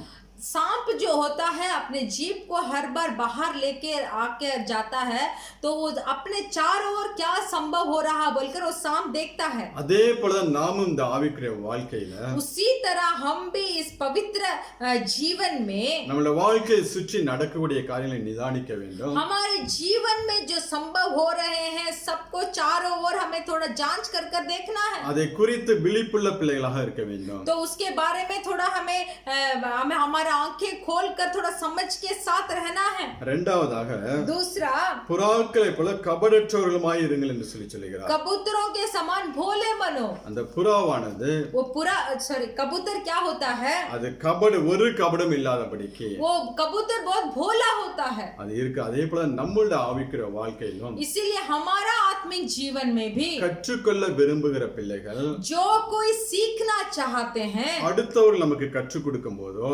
दूसरों हमें सिखाते समय அடுத்தவர் நம்மளை குற்றப்படுத்தும் போதோ दूसरों अगर हमें कुछ शिक्षा देते समय நம்மளை ஆராய்ந்து பார்க்க வேண்டும். तब हमें थोड़ा अपने आप को जांच कर देखना चाहिए। அதை விட்டுட்டு उसको छोड़कर அவர்களோடு வாக்குவாதம் பண்ணுகிற பிள்ளைகளாக ஒரு நாள் இருக்க கூடாது. तो उनके साथ हमें वाद विवाद करने वाले व्यक्ति नहीं होना அந்த चाहिए। யோபுட்ட காணப்பட்ட நல்ல ஒரு குணம் அது. तो वही तो अय्यूब के पास देखा गया एक अच्छा गुण था। அவன் சொல்ல, எனக்கு உபதேசம் பண்ணுங்கள், मुझे शिक्षा दो, நான் எதிலே தவறினேனோ मैं किसमें चूक गया हूँ அதை எனக்கு தெரியப்படுத்துங்கள் என்று சொல்லுகிறார். तो उसके बारे में मुझे समझाओ बोलते हैं। நம்மளுடைய காரியங்கள் சில பேர் சொல்லும்போது हमारे बारे में कोई लोग हमें बोलते समय உன்னிட்ட இந்த காரியங்கள் இப்படிப்பட்ட காரியங்கள் சரியில்லை என்று சொல்லும்போது अगर बोलेंगे कि तुम्हारे पास ये काम अच्छा नहीं है ऐसे, அது நம்மளிடத்தில் காணப்பட்டால் अगर वो काम हमारे पास होगा तो அதை கேட்டு நம்மை திருத்திக் கொள்ள வேண்டும். तो उसको सुनकर हमें अपने आप को ठीक करना चाहिए। இங்க யோபுவை பாத்தீங்கன்னா यहाँ अय्यूब को देखिए, யோபுவுடைய சிநேகிதர்கள் अय्यूब के दोस्त जो थे அவனை குறித்து சொல்லுவார்கள். उसके बारे में बताते हैं। யோபு 4ஆம் அதிகாரம் अय्यूब का 4वां अध्याय 7-8 वचनங்களை வாசிக்கலாம். उसका 7 और 8 पढ़ेंगे। क्या तुझे मालूम है कि कोई निर्दोष भी कभी नष्ट हुआ है या कई सज्जन भी काट डाले गए? मेरे देखने में तो जो पाप को जोतते और दुख बोते हैं वही उसको काटते हैं। இந்த மாதிரி வார்த்தைகளை சொல்லும்போதுதான் इस तरीके के बात को बोलते समय யோபு இப்படி எல்லாம் சொல்லாதீங்கப்பா, अय्यूब बोलते हैं इस तरीके से बात मत करो, நான் எதிலே தவறினேன் என்று சொல்லுங்கள் என்று சொல்லுகிறார். मैं किस में चूक गया हूँ उसके बारे में मुझे बताओ। அந்த அவங்க நண்பர் சொல்லுகிற வார்த்தையை குறித்து யோபு சொல்லுகிறார். उनके दोस्त के द्वारा बोले गए हुए शब्द के लिए अय्यूब यहाँ बताते हैं। 6ஆம் அதிகாரம் उसका 6वें अध्याय 5-6-7 वचनங்களை வாசிக்கலாம். 5, 6 और 7 पढ़ेंगे। जब बनेले गधे के घास मिलती तब क्या वह रोकता है? और बैल चारा पाकर क्या ढकराता है? जो फीका है वह क्या बिना नमक खाया जाता है? क्या अंडे की सफेदी में कुछ स्वाद होता है? जिन वस्तुओं को भी मैं छूना भी नहीं चाहता, वही मानो मेरे लिए घिनौना आहार ठहरी है। உங்கள் வார்த்தையில் என் ஆத்துமாவை தொடமாட்டேங்கிறது आपका जो शब्द है वो मेरा आत्मा को नहीं छू रही है। எனக்கு சரியான ஆலோசனை கொடுங்க என்று சொல்லுகிறார். तो बोलता है कि मुझे सही तरीके का समझ को दो। வீண் வார்த்தைகள்லாம் நீங்க சொல்லாதீங்க. ऐसे फालतू बातें मुझसे मत करो। என்னை வீணாய் கடிந்து கொள்ளாதீர்கள். ऐसे फालतू में मुझे मत डांटो। அதுதான் யோபு சொல்லுகிறார். तो इसीलिए अय्यूब यहाँ बताते हैं, நாமும் தேவ பிள்ளைகளாய் நாமும் परमेश्वर के बच्चे मनुष्य जो हम हैं, அடுத்த மனிதர்களை கண்டம் பண்ணுவதை பார்க்கலாம். दूसरों मनुष्यों को डांटने से अच्छा ये है அவர்கள் எதை சரி செய்து கொள்ள வேண்டும் என்று சொல்லி वो मनुष्य कौन से काम को ठीक करना है बोलकर அதை சரியாக நாம் சொல்ல வேண்டும். तो उसको ठीक तरीके से उस मनुष्य के पास हमें बताना चाहिए, நல்ல ஆலோசனை சொல்ல வேண்டும். अच्छा बुद्धि को देना चाहिए। இங்க யோபுவை குறித்து அவனுடைய சிநேகிதர் சொல்லும்போது यहाँ अय्यूब के बारे में उसके दोस्त बताते हैं, யோபு அதை குறித்து வாக்குவாதம் பண்ணவில்லை. अय्यूब ने जो दोस्त लोग जो कहा था उसके बारे में अय्यूब ने वाद विवाद नहीं किया। அவன் சொன்ன வார்த்தைகளுக்கு ஒன்னு ரியாக்ட் பண்ணவே இல்லை. दोस्तों के द्वारा प्रकट हुई कोई भी वचन का प्रतिक्रिया अय्यूब ने नहीं किया। நம்மலாம் எப்படி இருக்கிறோம்? हम कैसे हैं? ஒரு வார்த்தை சொல்லிட்டோம்னா अगर कोई हमारे बारे में एक बोलेगा तो அவனுக்கு 10 வார்த்தை சொல்லலைன்னா நமக்கு தூக்கம் வராது. तो वो जो हमसे कुछ बोल दिया तो फिर से उसको 10 शब्द हम नहीं सुनाएंगे तो हमें नींद नहीं आएगा। அப்பலாம் ரியாக்ட் பண்ணவே கூடாது. वैसे सब मत कीजिए, அமைதியா இருக்க கற்றுக்கொள்ள வேண்டும். शांत रहिए। இங்கதான் சொல்லுகிறார், तो यहाँ वही बोला गया है, ஒரு மனுஷன் உங்களை குற்றப்படுத்தும் போது अगर कोई व्यक्ति आपको डांट कर आपको गुनहगार ठहराता है உங்களை ஆராய்ஞ்சு பாருங்க. तो अपने आप को जांच कर देखो, அவன் சொல்லக்கூடிய காரியம் நம்மள்ட்ட இருக்கா இல்லையா? जो मनुष्य ने मुझे गुनहगार बनाया है, क्या उसका जो ठिकाना है वो मेरे पास है क्या? இருந்ததுன்னா அதை விட்டு வெளியே வாங்க. तो वो बोला गया शब्द मेरे पास, बोला गया कार्य मेरे पास है तो उसको छोड़ दीजिए। இல்லை என்றால் अगर वो बोला था वो काम मेरे पास नहीं है तो நீ சொல்லுகிற மனிதன் நான் இல்லை என்று जो बात आप मेरे ऊपर बोलते हैं वो व्यक्ति मैं नहीं हूँ बोलकर அவனோட வாக்குவாதம் பண்ணக்கூடாது. उसके पास वाद विवाद मत करो, நம்மளுடைய கிரியைகளை வெளிப்படுத்த வேண்டும். हमारे काम में हमें प्रकट करना चाहिए, அதுதான் தேவன் விரும்புகிறார். वही परमेश्वर चाहते हैं। தேவையில்லாம நம்மளை நல்லவன் என்று சிலவற்றை ப்ரூவ் பண்றதுனால ஒண்ணும் கிடையாது. फालतू से हम किसी के सामने मैं अच्छा हूँ भला हूँ बोलकर साबित करना जरूरत नहीं है। இப்ப நான் வெள்ளை சட்டை போட்டிருக்கிறேன், ऐसा है कि मैं सफेद कपड़ा पहना हूँ, இப்ப யாராவது நீ கருப்பு சட்டை போட்டிருக்கன்னு சொன்னா तो कोई आकर मुझसे बोलता है कि तू काला कपड़ा को पहन ले, எனக்கு தெரியும் நான் போட்டிருக்கிறது வெள்ளை சட்டை, मुझे मालूम है कि मैं जो कपड़ा पहना हूँ सफेद है। அதே போலதான் वैसे ही உங்கள்கிட்ட இல்லாத காரியத்தை சொல்லி யாராவது உங்களை குற்றப்படுத்தினால் आपके पास जो काम नहीं है वो काम के बारे में अगर कोई आपको गुनहगार ठहराए तो அந்த காது கொடுத்து கேட்காதீங்க. उसको आप कान से भी मत सुनिए, தேவையில்லாத வாக்குவாதத்துக்கு போகவே போகாதீங்க. फालतू से वाद विवाद मत कीजिए। நீ சொல்லக்கூடிய ஆள் நான் இல்லை என்பதை மாத்திரம் சொல்லிவிட்டு போய்விடுங்க. आप उनसे बताइए कि जो काम के लिए आप मुझे गुनहगार ठहरा रहे हैं वो व्यक्ति मैं नहीं हूँ बोलकर वहां से हट जाइए। உங்களுடைய கிரியைகளை அதை வெளிப்படுத்துங்க. आपके काम के द्वारा आप कितने अच्छे हैं या कितना भले हैं बोलकर प्रकट कीजिए, வாக்குவாதமே பண்ணாதீங்க. वाद विवाद मत कीजिए। நீ ஆபிரகாமுடைய வாழ்க்கையில பாத்தீங்கன்னா अब्राहम का जीवन में देखिए, லோத்தோட வேலைக்காரர்களுக்கும் लोत के काम वालों को ஆபிரகாமுடைய வேலைக்காரர்களுக்கும் வாக்குவாதம் உண்டாகும். और अब अब्राहम के काम वाले जो होते हैं उनके बीच में कुछ वाद विवाद होता है। ஆபிரகாம் சொல்வார், तो अब्राहम बोलते हैं நமக்குள்ள வாக்குவாதம் வேண்டாம், हमारे बीच में झगड़ा नहीं चाहिए, நாம் பிரிந்து போய் விடலாம் என்று हम சொல்வார். अलग हो जाएंगे बोलते हैं। அதேதான் ஈசாக்குடைய வாழ்க்கையில் நாம் பார்க்க முடியும். वही इसहाक का जीवन में भी होता है। ஆதியாகமம் 26 அதிகாரம் उत्पत्ति का पुस्तक का 26वां अध्याय 19 இருந்து 22 வரை வாசிக்கலாம். उसका 19 से लेकर 22 तक पढ़ेंगे। ஆதி 26 19 இருந்து 22. फिर इसहाक के दासों को घाटी में खोदते खोदते बहते जल का एक सोता मिला। तब गरार के चरवाहों ने इसहाक के चरवाहों से झगड़ा किया और कहा, यह जल हमारा है। इसीलिए उसने उस कुएं का नाम एजाक रखा, क्योंकि वे उससे झगड़े थे। फिर उन्होंने दूसरा कुआं खोदा और उन्होंने उसके लिए भी झगड़ा किया, इसीलिए उसने उसका नाम सितना रखा। तब उसने वहां से निकलकर एक और कुआं खुदवाया और उसके लिए उन्होंने झगड़ा ना किया, इसीलिए उसने उसका नाम यह कहकर रहबोत रखा। अब तो यहोवा ने हमारे लिए बहुत स्थान दिया है और हम इस देश में फूले फलेंगे। இங்க ஈசாக்குடைய வேலைக்காரர்கள் यहाँ इसहाक का जो काम वाले थे 2 துறவை வெட்டுகிறார்கள். 2 कुआं को खोदते हैं। அதை குறித்து வாக்குவாதம் உண்டாகும்போது जब उसके वो कुआं के लिए वहां जब झगड़ा होता है ஈசாக்கு அந்த இடத்தை விட்டு அவன் போகிறான். तो इसहाक वो जगह छोड़कर चला जाते हैं। எங்க வாக்குவாதம் உண்டாகிறதோ जहां कहीं झगड़ा होता है அந்த சூழ்நிலையை விட்டு அவன் கடந்து போகிறவனாக तो இருக்கிறான். उस हालात को छोड़कर इसहाक चले जाते அந்த हैं। இடத்தை விட்டு போய் வேறொரு இடத்துல துறவு வெட்டும்போது वो जगह को छोड़कर दूसरे जगह में जाकर जब वो एक कुएं को खोदते हैं அங்க யாரும் வாக்குவாதம் பண்ணவில்லை. वहां कोई भी झगड़ा नहीं किया। அப்பொழுது அவன் तब उसने நான் தேசத்தில் பழுகும்படிக்கு हम इस देश में बढ़ाई होने के लिए இப்பொழுது கர்த்தர் நமக்கு இடம் உண்டாக்கினார் என்று சொல்லி अभी परमेश्वर ने हमारे लिए एक जगह दिया बोलकर ரெகோபோத் என்று பெயரிடுகிறார். तो उसका रहबोत बोलकर नाम रखा।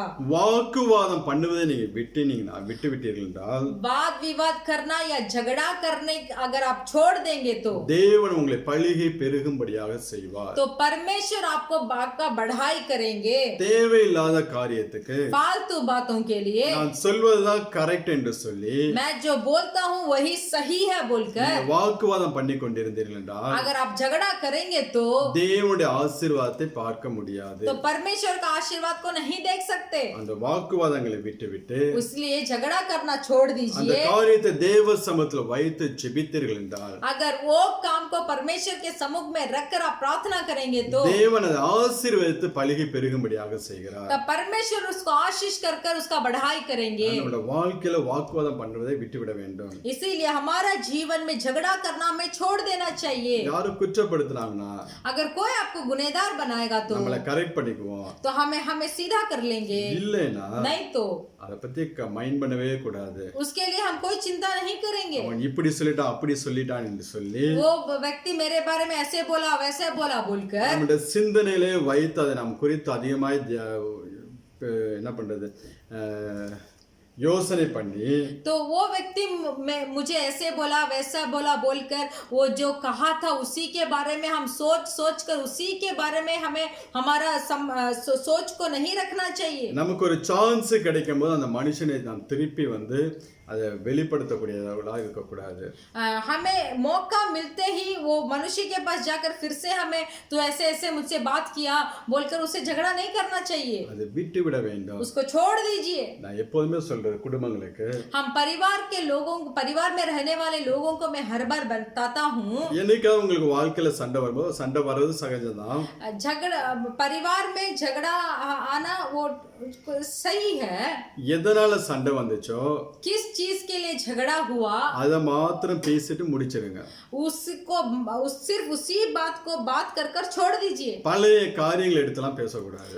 पुराना चीजों को लेके आकर बात मत कीजिए। 6 மாசத்துக்கு முன்னாடி 1 வருஷத்துக்கு முன்னாடி நீ அப்படி பேசின இப்படி பண்ண அதை பண்ண இது பண்ண சொல்லி அந்த இதுக்கெல்லாம் போவே போவாதீங்க. 6 महीने के पहले या 1 साल के पहले ऐसे हुआ तूने वैसे किया ऐसे किया बोलकर इसको फिर से दोबारा लेके आकर झगड़ा मत कीजिए। அன்னைக்கு என்ன காரியமோ அதை குறித்து பேசிட்டு விட்டு மறந்துருங்க எல்லாத்தையும். तो वो झगड़ा क्या बात के लिए हुआ था क्यों हुआ था बोलकर बात कर छोड़ दीजिए और उसको भूल भी जाइए। வேத வசனங்களை உள்ள ஞாபகம் வைத்துக் கொள்ள முடியவில்லை.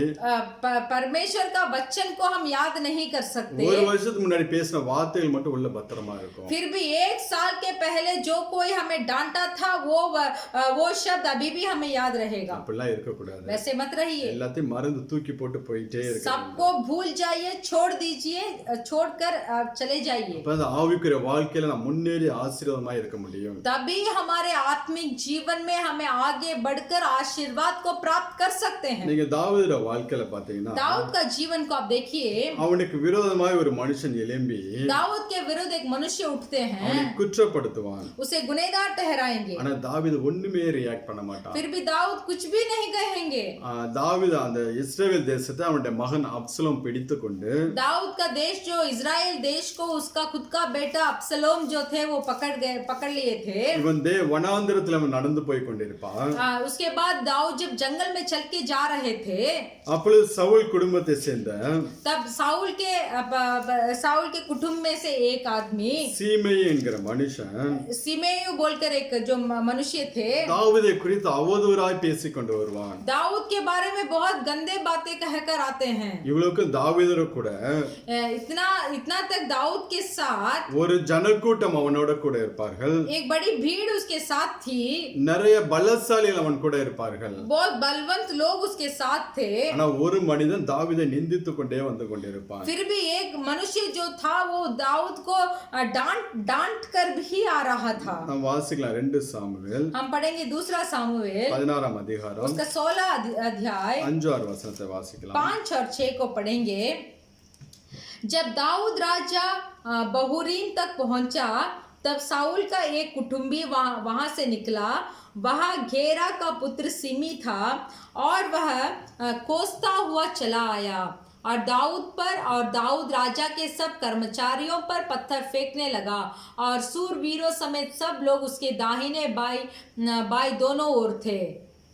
அப்பொழுது தாவீதை பார்த்து ஒரு மனுஷன் சொல்லுவான். तब दाऊद को देखकर एक मनुष्य बताता है 9 वचनத்துல வாசிக்கலாம். उसका 9वां वचन में तब सरूयाह के पुत्र अबीशो ने राजा से कहा, यह मरा हुआ कुत्ता मेरे प्रभु राजा को क्यों श्राप देने पाए? मुझे उधर जाकर उसका सिर काटने दे. அடுத்த வசனம். राजा ने कहा, सरूयाह के बेटों मुझे तुमसे क्या काम? वह जो कोसता है और यहोवा ने जो उससे कहा है कि दाऊद को श्राप दे, तो उससे कौन पूछ सकता है कि तूने ऐसा क्यों किया? இப்படி தூஷிக்கும்படி தேவன் அனுமதித்திருந்தால் अगर ऐसे कोसने के लिए परमेश्वर खुद सम्मति दिए होते அவன் தூஷிக்கட்டும், तो वो कोसने दो, அவனை ஒன்றும் செய்ய வேண்டாம் என்று சொல்லிவிடுவார். उसे कुछ मत कहो.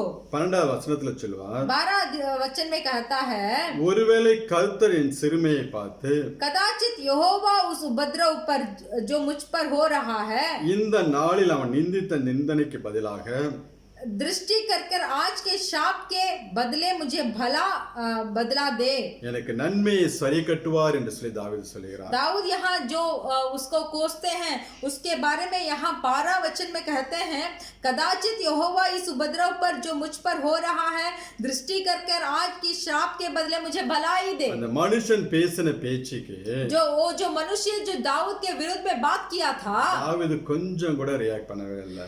दाऊद ने उसके बदले में कुछ भी नहीं कहा. நீங்களும் நானா இருந்தா என்ன பண்ணியிருந்திருப்போம்? अगर आप और मैं होता तो क्या किए होते? அங்கே வெட்டி அவனை பதிச்சிருக்கும். वहां उसे काट डालकर उसे मिट्टी में गाड़ दिए होते. அவனை தூஷிச்சு கூட நடந்து கொண்டே வரானா.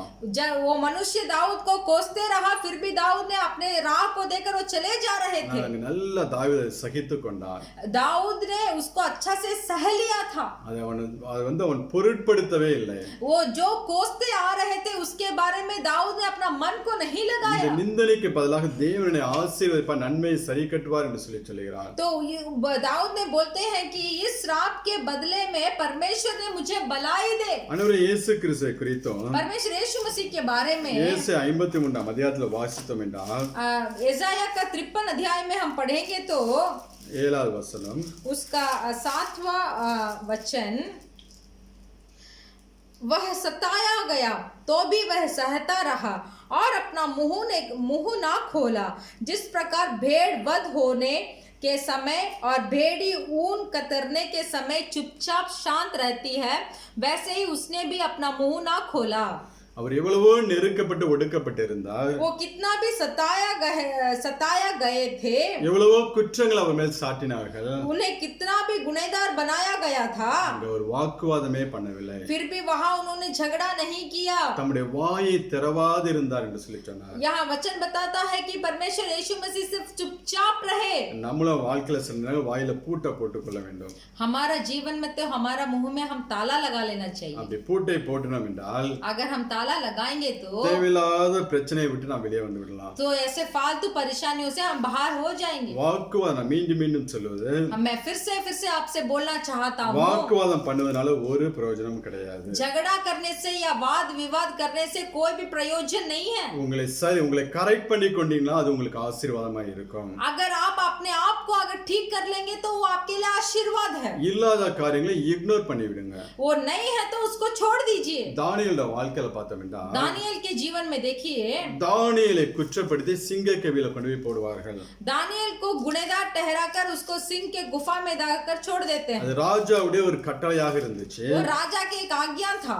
அது யாராலையும் மாற்ற முடியாது. वो आज्ञा को कोई भी बदल नहीं सकते थे. தானியேலுக்கு விரோதமாக இவர்கள் இப்படி காரியங்களை செய்யும்போது दानियल के विरुद्ध ये लोग ऐसे काम करते समय ராஜாவை தானியேலை தப்புவிக்கும்படியாக ட்ரை பண்ணுவார். तो राजा दाऊद को बचाने के लिए कोशिश करते हैं. ஆனால் தானியேல் எங்கேயுமே தன் வாயையே திறக்க फिर மாட்டார். भी दानियल कहीं भी अपने मुंह को नहीं खोलेंगे. சிங்க கெபில கொண்டு போய் போடுற வரைக்கும் सिंह के गुफा में जाकर डालने तक தானியேல் ஒரு வார்த்தை கூட பேச மாட்டார். दानियल अपने मुंह नहीं खोलते हैं. நைட்டு சிங்க கெபில போட்டுருவாங்க. रात में सिंह के गुफा में डाल दिए हैं. நைட்டு ஃபுல்லா ராஜா அங்க ஃபாஸ்டிங்ல இருப்பாரு. वहां रात पूरा राजा उपवास था. அவன் ராஜா போஜனம் பண்ணாமல் கீத வாத்தியம் கேட்காம அப்படியே சோகத்தோட நிறைஞ்சிருக்கிறாரு. राजा बिना खाए हुए बिना संगीत सुने हुए ऐसे उपवास के साथ बैठे हैं. நைட்டும் தூங்காம இருந்து रात भर दानियल ने नहीं सोया. காலையில இந்த சிங்கக்கு வீட்டை ஓடி போய் सुबह उठकर सीधा वो सिंह के गुफा में दौड़कर जाते दानियेலை हैं. கூப்பிடுகிறார். दानियल को बुलाते हैं. அப்பொழுது தானியேல் சொல்லக்கூடிய நல்ல ஒரு வார்த்தை, तब दानियल एक अच्छा वचन को बताते हैं. தானியேல் 6ஆம் அதிகாரம் 21-22 वाक्य. दानियल 6वां अध्याय का 21 और 22 को हम पढ़ेंगे. तब दानियल ने राजा से कहा, हे राजा, तू युग युग जीवित रहे. मेरा परमेश्वर ने अपना दूत भेजकर सिंहों के मुंह को ऐसा बंद कर रखा कि उन्होंने मेरी कुछ भी हानि नहीं की. इसका कारण यह है कि मैं उसके सामने निर्दोष पाया गया और हे राजा, तेरे सम्मुख भी मैंने कोई भूल नहीं की. இங்கே தானியேல் சொல்லுகிறார், दानियल बताते हैं, ராஜாவே உமக்கு முன்பதாகவும் हे राजा, मैं तेरे सामने தேவனுக்கு முன்பதாகவும் और परमेश्वर के सामने குற்றமற்றவனாக காணப்படுகிறேன். मैं निर्दोष ठहराया हूँ. எங்கேயுமே தன்னை நியாயப்படுத்த பிரயாசப்படலங்க. कहीं भी अपने आप को न्याय करने के लिए कोशिश नहीं किया. எங்கேயும் வாக்குவாதம் பண்ணல. कहीं भी झगड़ा नहीं किया. நீங்க அமைதியா இருந்தீர்கள்னா अगर आप चुप रहेंगे तो உங்களுக்காக தேவன் இறங்கி வருவார். तो आपके लिए परमेश्वर खुद ही उतर कर आएंगे. நீங்க தாவீதோட வாழ்க்கையில பாத்தீங்கன்னா दाऊद के जीवन में देखिए 38ஆம் சங்கீதம் 38 भजन संगीता में 12-15 வரை உள்ள வசனங்களை வாசிக்கலாம். उसका 12 से लेकर 15 तक हम पढ़ेंगे. मेरा प्राण के ग्राहक मेरे लिए जाल बिछाते हैं और मेरी हानि का यत्न करने वाले दुष्टता की बातें बोलते और दिन भर छल की युक्ति सोचते हैं. परंतु मैं बहरे के सामने सुनता ही नहीं और मैं गूंगे के सामने मुंह नहीं खोलता. वरन मैंने ऐसा मनुष्य को तुल्य हूँ जो कुछ नहीं सुनता और जिसके मुंह से विवाद की कोई बात नहीं निकलती. परंतु ये यहोवा, मैंने तुझ ही पर अपनी आशा लगाई है. हे प्रभु, मेरे परमेश्वर तू ही उत्तर देगा. Hallelujah, hallelujah. அங்க தாவீது சொல்லுகிறார், यहाँ दाऊद बताते हैं, நான் செவிடனை போலவும் मैं बहरे के समान ஊமையனை போலவும் और गूंगे के समान இருக்கிறேன் என்று சொல்லுகிறார். मैं मैं बहरे के समान और गूंगे के समान रहता हूँ। அவனுடைய பிராணனை வாங்கும்படியாக எதிரிகள் சுற்றி நிற்கிறார்கள். दाऊद के प्राण को लेने के लिए उनके विरोधी उनके चारों ओर खड़े हैं। யாருடைய வாக்குவாதம் பண்ணவில்லை. फिर भी दाऊद ने किसी के साथ झगड़ा नहीं किया। ஆண்டவர் நீரே எனக்கு மறு உத்தரவு, நீரே மறு உத்தரவு கொடுப்பீர், அவர்களுக்கு மறு உத்தரவு கொடுப்பீர் என்று சொல்லி அமைதியாக இருக்கிறான். दाऊद ने बोला कि हे परमेश्वर आप ही मेरे विरोधी को उत्तर देंगे बोलकर वो शांत से खड़े रहते हैं। நாமும் சில இடங்களிலே हम भी कुछ जगह में செவிடனை போலவும் बहरे के तरह ஊமையனை போலவும் இருந்தால் और गूंगे की तरह अगर हम रहेंगे நமக்காக கர்த்தர் யுத்தம் பண்ணுவார். तो हमारे लिए परमेश्वर युद्ध करेंगे। மோசேயோட வாழ்க்கையில நீங்க பாத்தீங்கன்னா मूसा की जिंदगी में आप देखिए மோசேக்கு விரோதமா எவனாவது வாயை திறந்துட்டாலே अगर मूसे के विरुद्ध कोई भी अपने शब्द को बताते हैं तो உடனே தேவன் வந்து நிப்பாரு. तुरंत परमेश्वर उतर कर आएंगे। மோசே கூட ஒண்ணும் பொருட்படுத்தவே மாட்டாரு. मूसा वो जो कहा था उसके बारे में कुछ भी सोचेंगे नहीं। மோசே கூட அதை குறித்து கோபம் வராது. मूसा को उसके बारे में कुछ क्रोध नहीं आएगा। அந்த வார்த்தையை கேட்ட உடனே தேவன் வந்து நின்றுவாரு. फिर भी मूसा का विरुद्ध जो शब्द बोला गया था उसको सुनकर परमेश्वर तुरंत नीचे उतरेंगे। இன்னைக்கு நாம் அப்படியாப்பட்ட பிள்ளைகளாக மாற வேண்டும். आज हमें भी इसी तरीके के मनुष्य बनना चाहिए। வீண் வாக்குவாதங்களை விட்டு விடுங்க.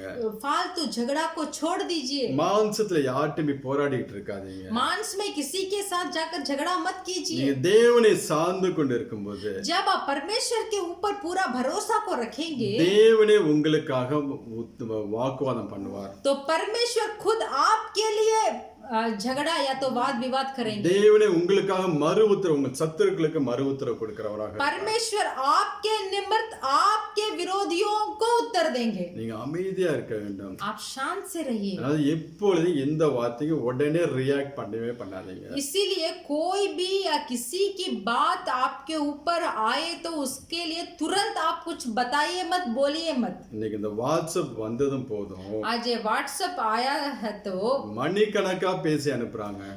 ऐसे बहुत बात उसमें कर कर भेजते हैं। ஏதாவது ஒரு வார்த்தையை சொல்லிட்டு ஒரு வார்த்தை திட்டிட்டோம்னா अगर कुछ बात बोले हैं या तो कुछ डांटे हैं तो மணிக்கணக்கா அந்த வாட்ஸ்அப்ல பேசி அனுப்புறாங்க. तो बहुत समय ऐसे के बहुत देर से बात कर उसका उत्तर को भेजते हैं அந்த सब। வாட்ஸ்அப்ல அனுப்புறது என்ன அர்த்தம்னா वो व्हाट्सएप में भेजने का अर्थ ये है நான் பேசுறது மட்டும் தான் நீ கேட்கணும்.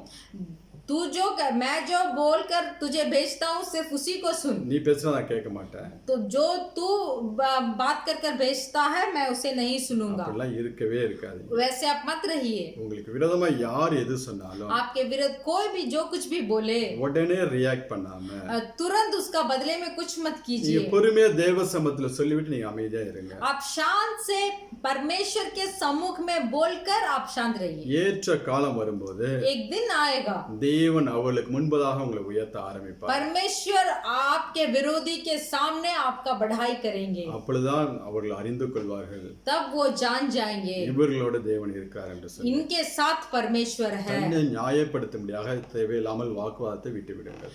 अपने आप को ठीक करने के लिए दूसरों के साथ वाद विवाद करना छोड़ दीजिए। செய்வீங்களா? करेंगे क्या? இதுவரை எப்படி இருந்தீங்களோ अब तक आप कैसे हैं? இனி உள்ள நாட்கள்ல अब तक आप जैसे थे उसको छोड़ दीजिए। आने वाले समय में உங்களை சரிப்படுத்திக் கொள்ளுங்கள். आपको ठीक कीजिए। உங்க வாழ்க்கையில் தேவன் செய்யக்கூடிய அற்புத அதிசயங்களை நீங்கள் பார்ப்பீர்கள். आपके जीवन में परमेश्वर का अद्भुत और चमत्कार काम को आप जरूर देखेंगे। இங்க யோபு சொல்லக்கூடிய அடுத்த ஒரு வார்த்தை यहाँ अय्यूब बोलते एक और दूसरा वचन யோபு 6:25 अय्यूब का पुस्तक का 6वें अध्याय में उसका 26वां वचन செம்மையான வார்த்தைகளில் இது brother 6:25 सच्चाई के वचनों में எவ்வளவு வல்லமை உண்டு, कितना प्रभाव होता है। அந்த வார்த்தைகள் நாம் கற்றுக்கொள்கிற பிள்ளைகளாக இருக்க வேண்டும். इन वचनों को हमें सीखना चाहिए। நீதிமொழிகள் 16:24 வாசிக்கலாம். नीति वचन का पुस्तक का 15 का 24 को हम पढ़ेंगे।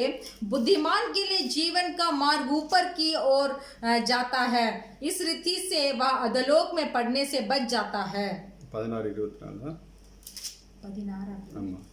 16 का 26वां वचन मन भावने वचन मधुर भरे छत्ते के सामने प्राणों को मीठा लगते और हड्डियों को हरी भरी करते हैं।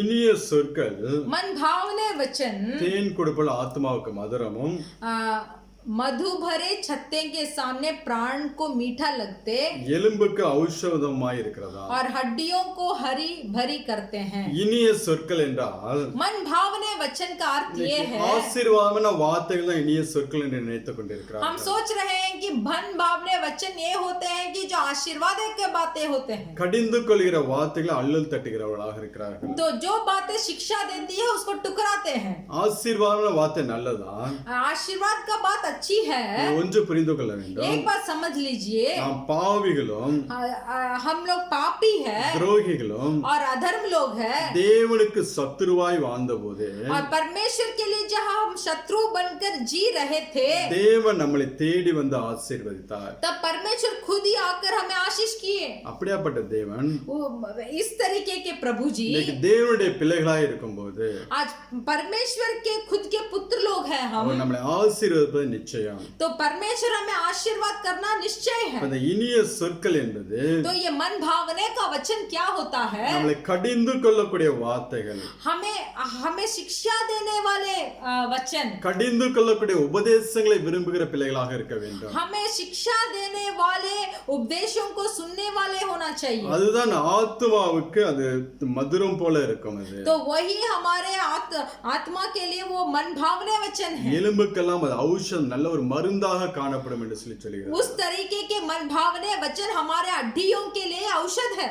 இன்னும் நீங்க வாசிங்கன்னா और भी आप पढ़ सकते हैं நீதிமொழிகள் 15:30 नीति वचन का पुस्तक का 15 अध्याय का 30वां वचन, आंखों की चमक से मन को आनंद होता है और अच्छे समाचार से हड्डियों पुष्ट होती है। நற்செய்தி எலும்புகள் எல்லாம் புஷ்டியாக்குமாம்। अच्छे समाचार हड्डियां पुष्टि होती है। இன்னும் 25 நீதிமொழி 25 வாசிக்கலாம்। और भी नीति वचन का पुस्तक का 25वां अध्याय का 25वां वचन हम पढ़ेंगे, जैसा तके मांदे के प्राण के लिए ठंडा पानी होता है, वैसे ही दूर देश से आया हुआ शुभ समाचार भी होता है। तो दूर தேசத்திலிருந்து வரக்கூடிய நற்செய்தி, दूर देश से आया हुआ शुभ समाचार ஆத்மாவுக்கு கிடைக்கும் குளிர்ந்த தண்ணீருக்கு சமானமா, वो हमारे प्राणों के लिए ठंडा पानी होता है।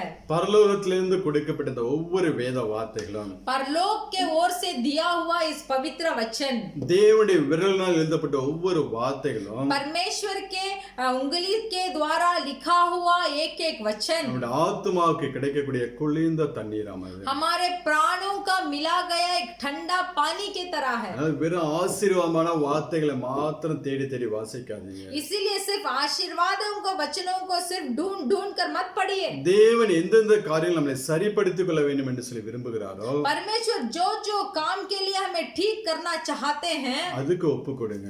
उसको अपने आप को समर्पित कीजिए। அதுதான் இனிய வார்த்தைகள்। वही है मन भावने वचन। அப்போஸ்தலன் பவுல் प्रेरित पौलुस தீத்துக்கு ஆலோசனைகள் கொடுக்கும்போது तीतुस को एक अच्छा सूचना बताते हैं।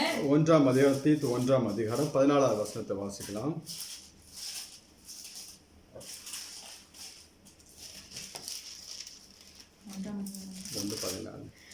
उसका 14 वचन हम पढ़ेंगे, और यहूदियों के कथा कहानियों தீத்து 1:14 तीतुस 1:14 तीतुस था ना ब्रदर?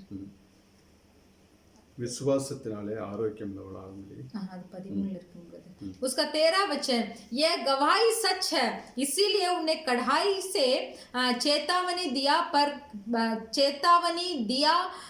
कर कि वे विश्वास में पक्के हो जाए। இங்க விசுவாசத்திலே நீ நன்றாய் வளரும்படியாக यहाँ विश्वास में तो अच्छा से बढ़ने के लिए நீ அவளை கண்டிப்பாய் கடிந்து கொள் என்று சொல்லுகிறார்। इसीलिए उन्हें अच्छा से चेतावनी दे। இதுதான் இனிய சொற்கள்। यही है एक मन भावने वचन। வெறும் ஆசீர்வாதமான வார்த்தையை மாத்திரம் பிடித்துக் கொண்டிருக்க கூடாது। सिर्फ आशीर्वाद के वचन को हमें पकड़े नहीं रहना चाहिए। தேவன் நம்மளை கடிந்து கொள்ளும்போது अगर परमेश्वर हमें चेतावनी देते हैं, சோர்ந்து போகாமல் हम लोग उसमें थक नहीं जाना அந்த चाहिए। வார்த்தைகளுக்கு நாம் கீழ்ப்படிய வேண்டும்। तो परमेश्वर का दिया हुआ चेतावनी वचन का आज्ञा पालन हमें करना चाहिए। 2ஆம் அதிகாரம் 1வது வசனத்துல சொல்கிறார், दूसरा अध्याय का पहला वचन में बताते हैं, पर तू ऐसी बातें कहा कर जो खरे उपदेश के योग्य है।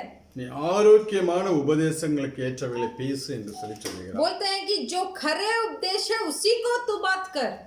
இன்னைக்கு நம்ம எப்படி இருக்கிறோம்? आज हम कैसे हैं? இனிய சொற்கள் நாம் எதை நினைத்துக் கொண்டு இருக்கிறோம்? मन भावने वचन हम किसको समझ कर रखे हैं? தேவன் நம்மளை கண்டிக்கும் போது, परमेश्वर हमें डांटते समय, நம்மளை உணர்த்தி வைக்கும் போது, जब परमेश्वर हमें समझाते हैं, அதுதான் நம்முடைய ஆத்துமாவுக்கு இனிய சொற்களாக மாறி तो वही वचन हमारे आत्मा के लिए मन भावने वचन है. அதுக்கு நம்ம ஒப்பு கொடுக்கும் போது, उसके लिए जब हम समर्पण करते हैं, தேவன் நம்மளை ஆசீர்வதிக்கிறவராக இருக்கிறார். तो परमेश्वर हमें आशीष करते हैं. ஒவ்வொரு நாளும் தேவ சமூகத்தில் அமர்ந்திருந்து प्रतिदिन परमेश्वर के सम्मुख में बैठकर யோபு சொல்வது போல, अय्यूब जैसे बोलते हैं, எனக்கு கற்று தாரும் ஆண்டவரே என்று சொல்லி கேட்போமா? मुझे सिखाइए परमेश्वर, ऐसे हम बोलेंगे क्या? யோபு எனக்கு உபதேசம் பண்ணுங்கள் என்று சொல்லி சொல்லுகிறார். अय्यूब बोलते हैं कि मुझे सिखाओ, நான் எதிலே தவறினேனோ मैं किस में चूक गया हूँ, அதை எனக்கு தெரியப்படுத்துங்கள் என்று சொல்லி तो சொல்லுகிறார். उसके बारे में मुझे समझाओ बोलकर अय्यूब बताते हैं. இதே வார்த்தையை தேவன்கிட்ட போய் கேட்கும்போது, अगर आप इसी वचन को लेकर परमेश्वर के सम्मुख में जाकर परमेश्वर से बताएंगे,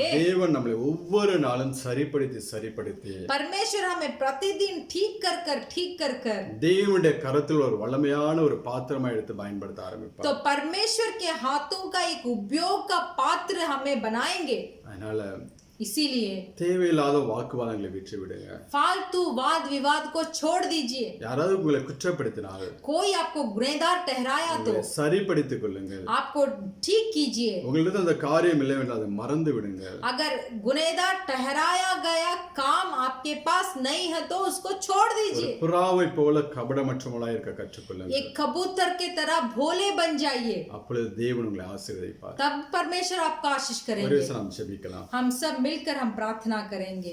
हालेलुया. हौसला रख मजबूत हो जा, बेदिल ना हो खौफ न खा. हौसला रख मजबूत हो जा, बेदिल ना हो खौफ न खा. जिंदगी भर कोई शख्स तेरे सामने, जिंदगी भर कोई शख्स तेरे सामने देख खड़ा ना कभी रह सकेगा. जैसे मैं मूसा के साथ था, वैसे ही तेरे भी साथ रहूंगा. जैसे मैं मूसा के साथ था, वैसे ही तेरे भी साथ रहूंगा. दस्तबरदार ना होऊंगा मैं तुझसे, दस्तबरदार ना होऊंगा मैं तुझसे, और तुझे ना कभी छोड़ूंगा. जैसे मैं मूसा के साथ था, वैसे ही तेरे भी साथ रहूंगा. हालेलुया. हाँ परमेश्वर यीशु मसीह, जब हम आपके मन भावने वचन जो हमें खरे उपदेश देते हैं, जो हमें चेतावनी देती है, जो हमें शिक्षा देकर हमें ठीक करती है, सिर्फ आशीर्वादों के लिए नहीं, फिर भी हमारे पवित्र जीवन में एक लाभ को लेके आने के लिए जो वचन हमें ठीक बनाने और डांटने और सिखाने के लिए आपने दिया है, उस वचन के लिए हम धन्यवाद बोलते हैं. जब हम उस मन भावने वचन को हम आज्ञा पालन कर कर हमारा जीवन में उसको अभ्यास कर कर हम जब उसके अनुसार हम चलेंगे, तब आप मूसा के साथ साथ जैसे थे, तब वैसे ही आप हमारे साथ भी रहेंगे. जैसे आज हमने सुना, मूसा के विरुद्ध जो बात उठती है, वो मूसा उसका उत्तर देने से पहले परमेश्वर उसका उत्तर देने के लिए तुरंत उतर कर आते हैं. वैसे ही हमें भी इस जीवन में आप बनाइए. हमें भी दाऊद के समान, जब दाऊद कोसे गए थे तब दाऊद ने उत्तर नहीं दिया परमेश्वर, बल्कि वो शपथ को भलाई में बदल देने का प्रार्थना किया.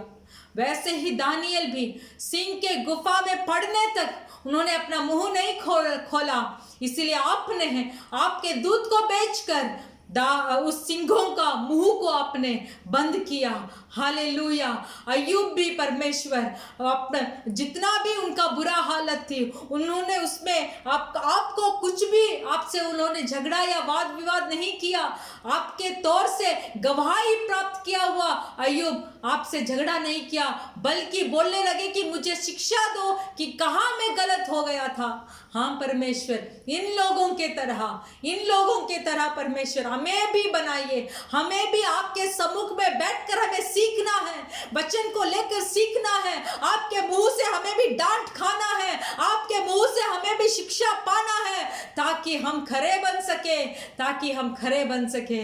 मेरे प्रिय परमेश्वर, इस वचन को, इस संदेश को आज हमने सुना है। आज से जो भी हमारे विरुद्ध कोई भी बात करे, हमारे ऊपर हमें डांटे, हमें गलत साबित करने की कोशिश करे, हमें गुनहगार ठहरे, परमेश्वर हमें चुपचाप रहकर आपके सम्मुख में सबको समर्पण कर परमेश्वर आपके सम्मुख से उस आशीर्वाद को प्राप्त करने का मनुष्य आज के दिन से हमें बनाइए। धन्यवाद। पास्टर के संदेश को दिए हुए पास्टर, उनके परिवार, कुटुंब सबको आपके हाथ में समर्पण करते हैं।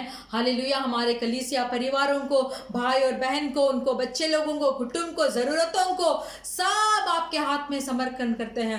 परमेश्वर आप संभालने के लिए मदद करते हैं। हमारे अबोमूर में कलीसिया के सब लोगों को आप ही के हाथ में समर्पण कर सुरक्षा करने के लिए, रक्षा करने के लिए विनती करते हैं।